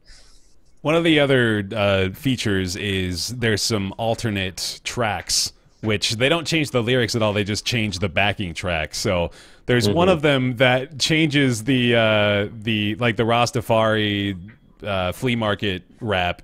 It changes the backing music to like this orchestral composition, which is very interesting to say the least. There's some really weird ones that they chose to throw on. So there's some added value if you picked up the remaster. You can play some additional alternate tracks that sound very weird. What I would have loved to see is them take a sort of Project Diva angle on PaRappa the Rapper and make it like a DDR rhythm game, but with like 50 tracks in it. Mm-hmm. They don't even have to have a story anymore. Just put PaRappa in a stage and have it be his concert. Sure. That's like one of the stages. They've made like 100 Diva games, haven't they? Like, why can't just do that with PaRappa? Yeah, no, that literally describes one of the stages. Spoiler alert. Because that's spoiler 18% of the game. Yeah, but there we go. PaRappa the Rapper. It's PS4, $15. Here's a comment. This entire game is a weird rapping dog's quest to bang a flower. That's true. Yep. 100% correct. Thank you, Creeporama, for that input. Good name. Yeah. Okay, cool. Let's do Yooka-Laylee. Hey, Mathas, take it away. Speaking of nostalgia, Yooka-Laylee. It'll be out in 3 days. It is by Platonic Games. They are basically made up of all old Rareware developers, and Yooka-Laylee is the spiritual successor to Banjo-Kazooie. And I've put a good amount of time into it, and what I'll say so far is that I really, really like it. And it is Banjo-Kazooie 3. Yeah. That's just what it is. Yep. That's what I was expecting out of it. That's what I got out of it. And I could not be happier with what I have so far. My complaint so far is more performance related. It feels like it stutters a little bit, like with the camera panning. And it actually gets me a little motion sick. Yeah, me too. Yeah, I didn't know why. It's not like there's an optimization issue. I know they're gonna have a patch coming out day one to fix it, supposedly.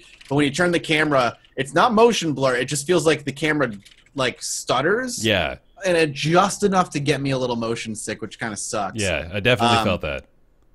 But it's just Banjo-Kazooie 3. And if you expect Banjo-Kazooie 3, then that's what you're gonna get. It's bright, it's colorful, it's funny. And it controls really well, in my opinion. I think it's great. The camera. Did you mess with the settings to know if it was because of that you were getting that stutter? The settings in the game are non-existent. They're pretty limited. Yeah, it's like there is no. I guess it's another complaint I could have is like the PC version. There's no resolution options. Like it's very much. It's like it's console. It's very console. Yeah, it looks like options. it was made for console options. Absolutely, it does. Yeah. I've got a few gripes. I've played like 2.5, 3 hours now myself.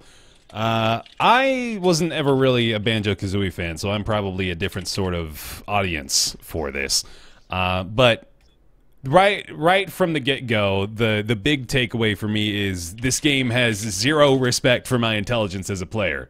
None at all. Like 0%. It's all heavily tutorialized, is hand-holding. Like, one thing that I really don't like that they do, and I don't think this is good for kids either, is that they do this early on. I don't know if they keep doing this, but they'll show you a new area, and they'll kind of like just pan the camera along this new place and guide you through where you need to go, like step by step. You know what I'm saying, Mathas? Where like you'll unlock this new place, or like you'll see something at the top of a mountain, and it will show you platform by platform for like 30 seconds. The camera will pan around and give you the entire overlay. Yeah, I noticed that, but I guess it didn't bother me because that's just what they did in Banjo-Kazooie. Yeah, that's so like emblematic of platformers from that era. Yeah, they just like would go through the level and like look at all this stuff.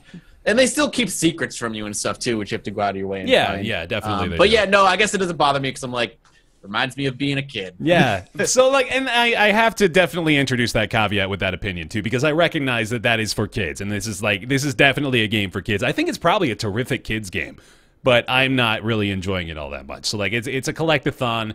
It is pretty straightforward. It wears its inspirations on its sleeve, obviously, and it does a pretty damn good job of, you know, like, nailing what it wants to do. I think it executes on its concept really well. I'm just not a huge fan of the concept. I don't have a ton of fun playing this collect-a-thon sort of game, and I'm not really incentivized very heavily to continue forward. But I like the presentation. I like the execution, and it's good. It's fine. I like it.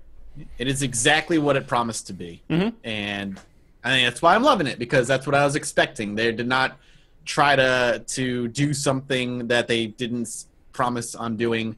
I hope it does well enough where we can get a sequel and we can maybe see them stretch their legs a little bit. And I kind of see Yooka-Laylee as like the episode 7 of Star Wars. Like, no, look, we could still do this kind of thing. Right, yeah. And I'm hoping if they do get a sequel, they're like, all right, we can do this kind of thing, and here's a bunch of new stuff as well. Yeah. Well, yeah. So my one question then is, did we really expect it to be a reimagined, more modernized version of this old school game, or did we actually just want the same kind of game? Well, I was imagining a modernized version. That's the Kickstarter, I don't want to say coin flip, but it's like the horseshoe you go around.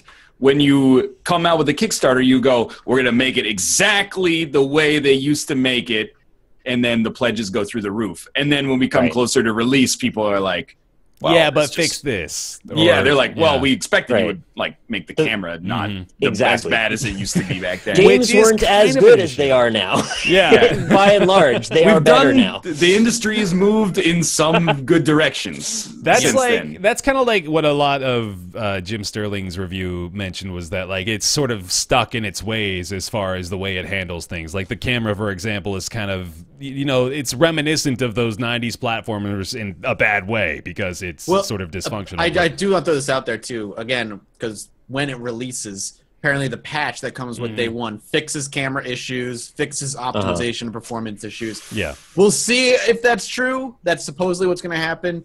But I agree, the camera, it works, but it gets hooked up on geometry way too often. Yeah. I also like it in a way.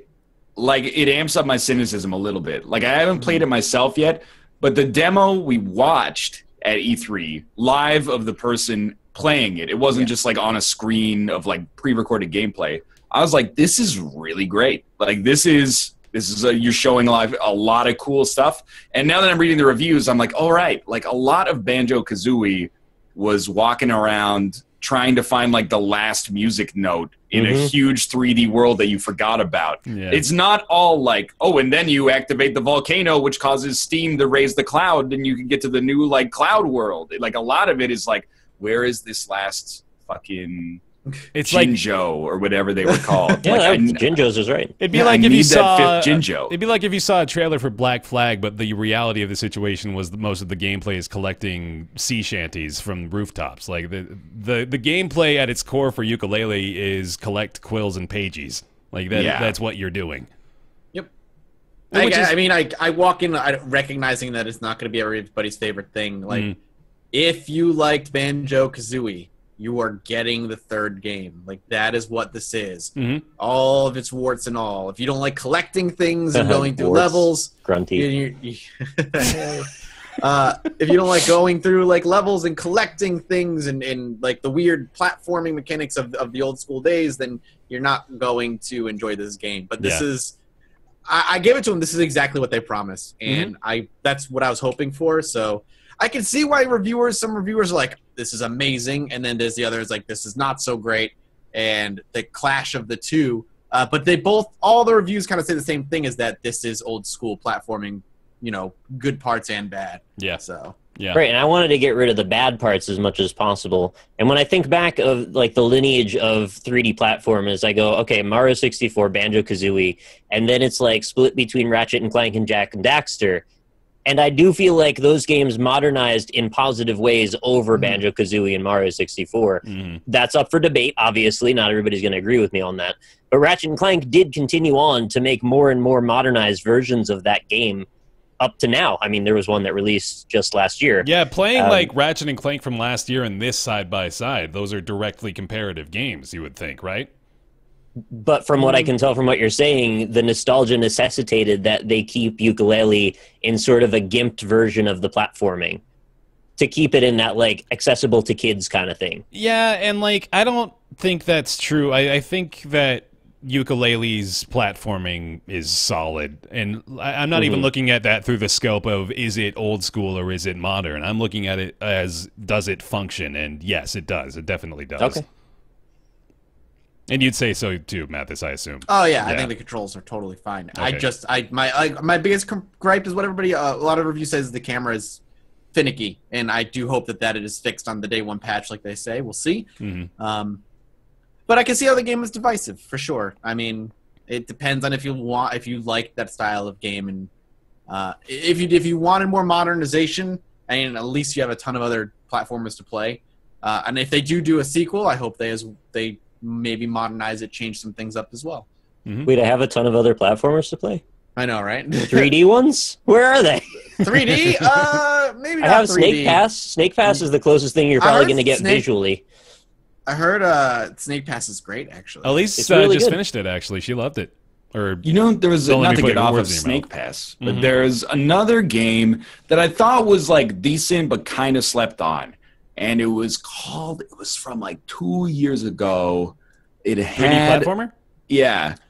Collectathon, colorful game. I know what you're talking about. It's in my Steam library. It's Ryan's Weird Games. One of the protagonists, or one of the NPCs looked like Geddy Lee, like 100%.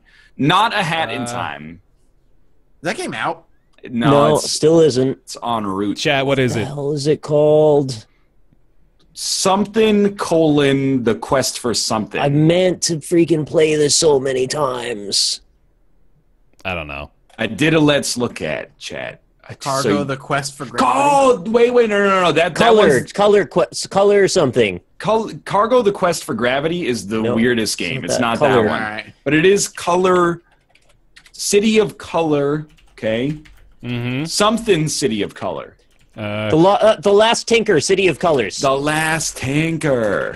We did it together, boys. Nice! That game is actually like pretty decent, I thought. 3D platformer, yeah, look at this, all right. Inspired by classics such as Jak and Daxter and Banjo-Kazooie.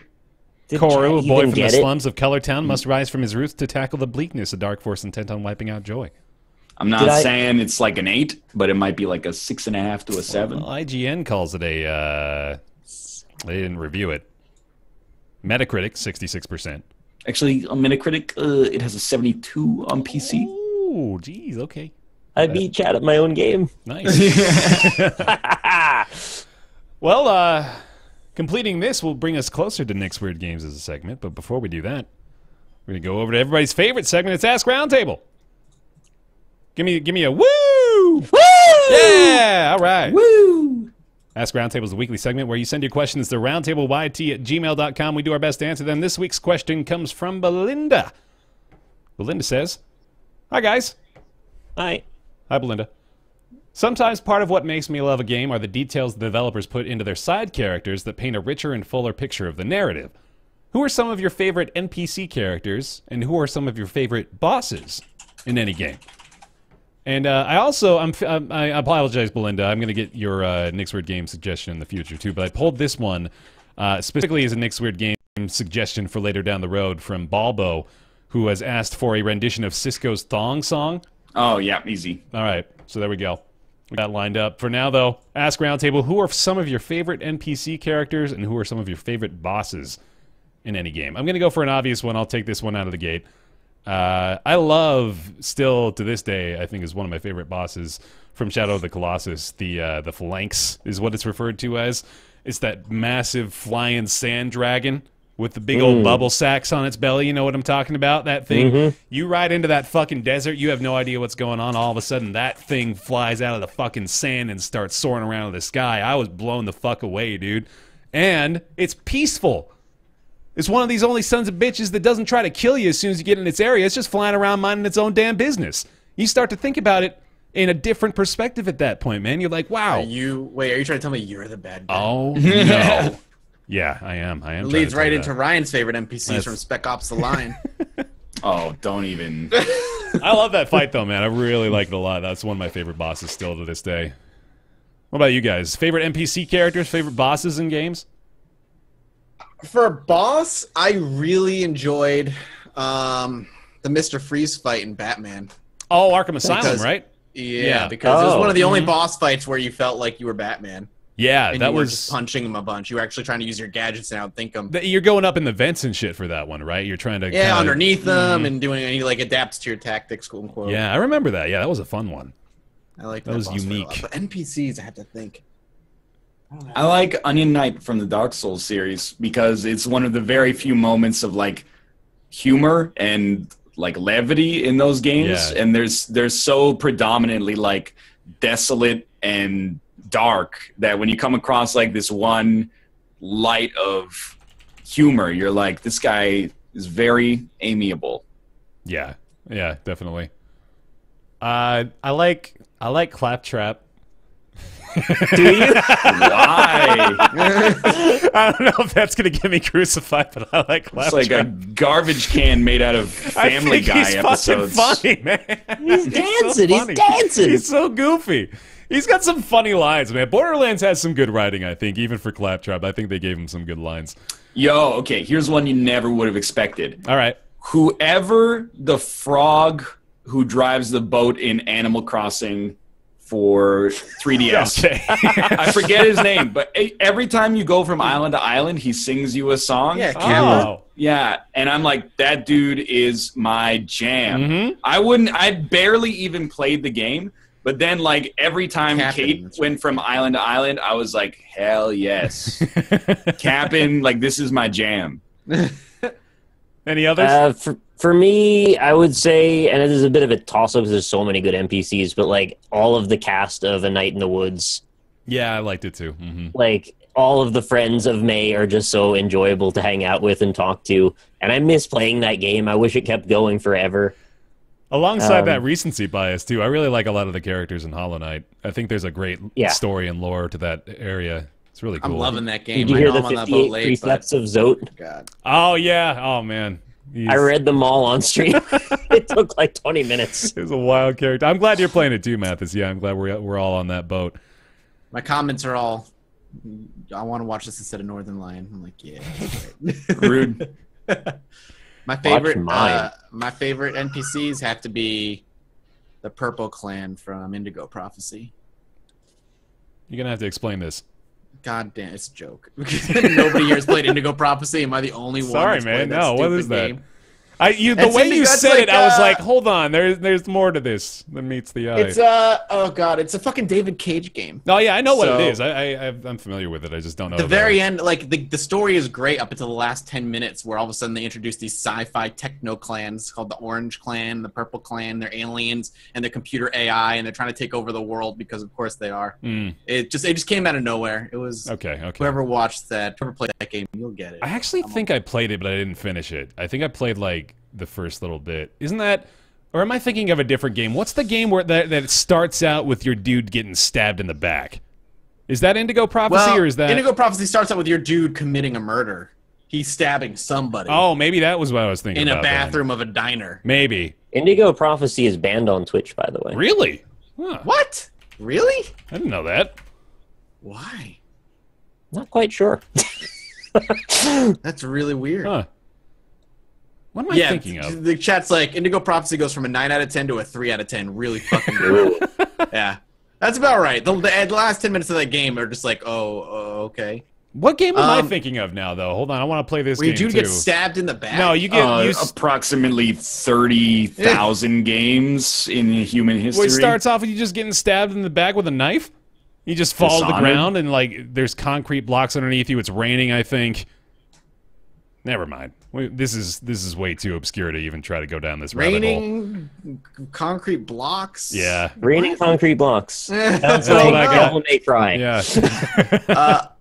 Actual answer for NPCs, because I adored the game and I played it like 8 to 10 times or some shit, is almost every NPC in Mass Effect 2, like your whole party.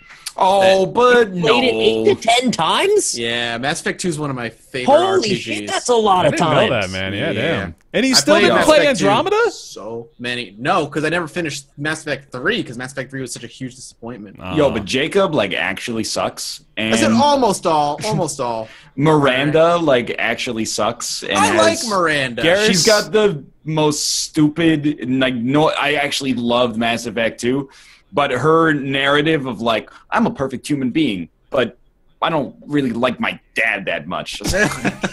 Her story was more about, is she actually a perfect human being? Is there such a thing? Does she have flaws? All right. People were wondering why we didn't talk about Mass Effect Andromeda. There was no one played conspiracy. It's just because nobody We played just it. didn't. I don't know, man. It really just kind of came and went, and I think personally, I think we sort of saw the reception and thought to ourselves, okay, really I'm not that big a fan in the first place, so I wasn't really going to go out on a limb for a game that didn't look that good anyway. Yeah, I'm kind of with you there. I liked the games, but I'm not a super fan for sure. Like Couldn't Mathis. finish 3. Like, the writing was just so bad in 3.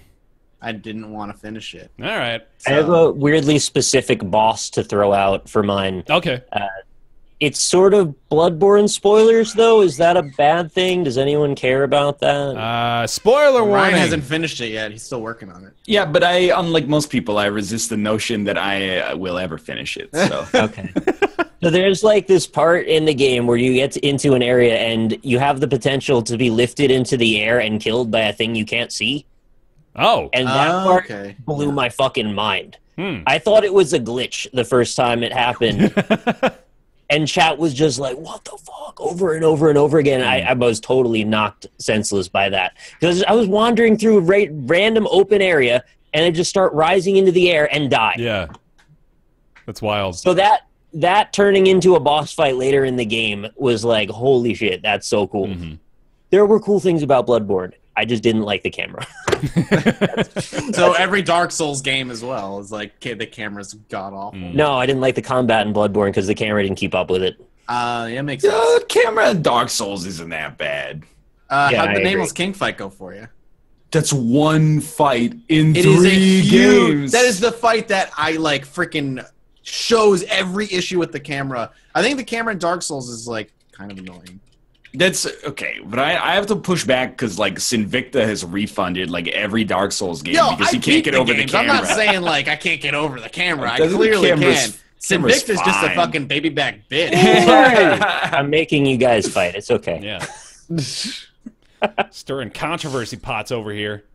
I was Invictus giving Bloodborne a compliment, kind of. Yeah, sideways one. All right. Well, thank you, Belinda, for the question. We appreciate it. If you've got a question you'd like for us to answer, feel free to send them over to roundtableYT@gmail.com. We will do our best to answer them, and that leads us into everybody's favorite segment after their favorite segment. It's Nick's Weird Games.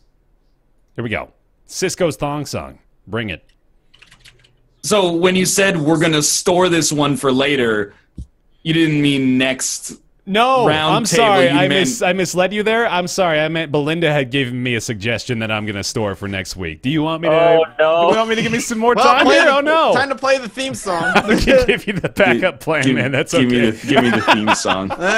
I thought for you exuded fucking confidence when I told you this. Because man. you said story I'm for sorry. later. All right, my bad. That was misconstrued. So yeah, we've got Cisco for next week though. Is that safe to say? We got Thong Song on the docket here. Or no, you're not going to be here next week though. That's 2 weeks from now. Yeah, 2 yes. weeks from now. Okay, so there you go. For now though, Nick's Weird Games, courtesy as soon as I can find it of Dylan. Game of the month? Did we do game of the month? That's what I was forgetting. Yes. Okay, we'll do that after Nick's Weird Games. Okay, but here we go. Bam. Out of order. Yep. It's the best way to do it. Also a cut-off theme song. Probably Japanese and an Yeah. You guys can't hear it. There we go. With the overlay up as well. This is the best Nick's Weird Games theme song / segment I've ever done. This is professional level, high quality Nick's Weird Games. Close your chats. Close your chats, everybody. Here we go. Got another weird game for you. Every week, I think it's going to be the last time I can find one, and every time I find another one. Nice. Don't worry, when you're done, I've got so many fucking obscure PC games we can now switch to. I'm ready. wondering, let's go over this bridge real quick. Are we going to delve into the Steam releases? Are we going to go PC titles? What are we going to do here? Well, Dude, see, that's the thing. If Math is allowed to bring his PC games in, then I can bust out the indie game folder, and you're all fucked. Yeah. So I wanted to keep them major console releases so people had a chance. Yeah, that makes sense. That was my thinking. All right, let's play. Let's play. Let's play. All right, here we go. So we've got a game that was released fairly recently in the scheme of this series, actually. We're talking 2009. Came out on PC, PS3, and 360. Developed by Pandemic Studios, published by Electronic Arts. This is a game you have seen, very likely. That's the black and white. Oh, no. Restore color to the world. I didn't even give you any details yet. You're just going to go... I can't remember the name. I think it begins with an S, but I could be wrong. Yeah, let's keep going. I know what game it is, but continuing. Yeah. I think he actually does know what game it is already. I haven't even given him anything yet. That makes me so angry. Right. Saboteur. Oh, man. Wow. That's what it is. Dope. Damn. Yeah, that was the last game that company produced before they shut down. My God. Well done. Get dusted. Fucking wrecked, I've son. been dusted, and so has the Saboteur. I didn't even get to describe what this is. You got nothing, dude. It's another open world. God damn it. You got the black dev and the white, publisher out, right? World War II, is it? Yeah, the idea of the game, in case you don't know what it is, it's like it was supposed to be this open world game where you're acting like it's this kind of like spy against the regime. Neo-noir world third-person action-adventure game in World War II. As you like free areas, like the color is returned to the world. It's like a more dramatic, like overly melodramatic, I guess is the word to use, version of like Mafia, kind of, but like set in World War II. It's like a sandboxy kind of game. I was so excited for that game. It got like pretty average to okay. Very average. 100% average. 7.5. That's as average as you can straight get. up 75s across the board. Yep. B minus. Because Pandemic, in my mind, they did what? Mercenaries and Saboteur, and that's it. Yeah. What else did they do? Mercenaries next week then. Yeah. No, Mercenaries. No. Mercenaries was their better game. Yeah, I liked Mercenaries actually. Well, they made a second one, and I don't think it did very well. And then they stopped making them after that. Yeah. That's right. Chat's telling me is that Mathas is living in his own noir world right now. Which is exactly True. why. You are. That's to definitely. restore color next week. Oh, they did destroy all humans too. Apparently, I didn't know. Oh, that that makes sense. And the Destroy All sequel. Humans was good back in the day too. Yeah. Okay. First Cool. I see in chat is Dark Kazo. So congrats if you are the first person that guessed it. Well done. Well done. Good job. Okay. And well done, Mathas. Before I forget again, let's do it. This is the post everybody's favorite segment after their favorite segment that we rarely do for Game of the Month for March. So let's do it. Who wants to start? I will start. Go it. PlayerUnknown Battlegrounds. All right.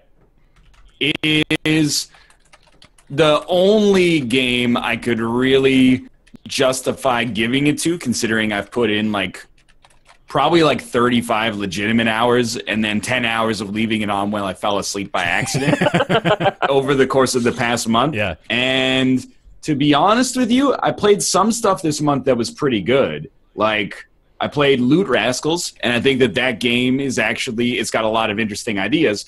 but I didn't play 45 hours of it. Yep. And I did another Let's Look At on a game that I actually forgot already, but is also pretty good, but I didn't play 45 hours of it. So I think I got to go PlayerUnknown Battlegrounds. All right, fair enough. Nick, Mathas? Either one? I gotta say, I guess Zelda, because I'm gonna save everything for this month. I think I gotta like parcel these out just right, so it works. It's gonna be either everything or Zelda, and I did play like 90 hours of Zelda, so it would be kind of stupid not to give it some recognition. But I don't really need to talk about Zelda, because you heard me talk about Zelda. He's referring to the game Everything, by the way. I don't know if that was confusing. Yeah, the game Everything, where he plays everything. Mathas?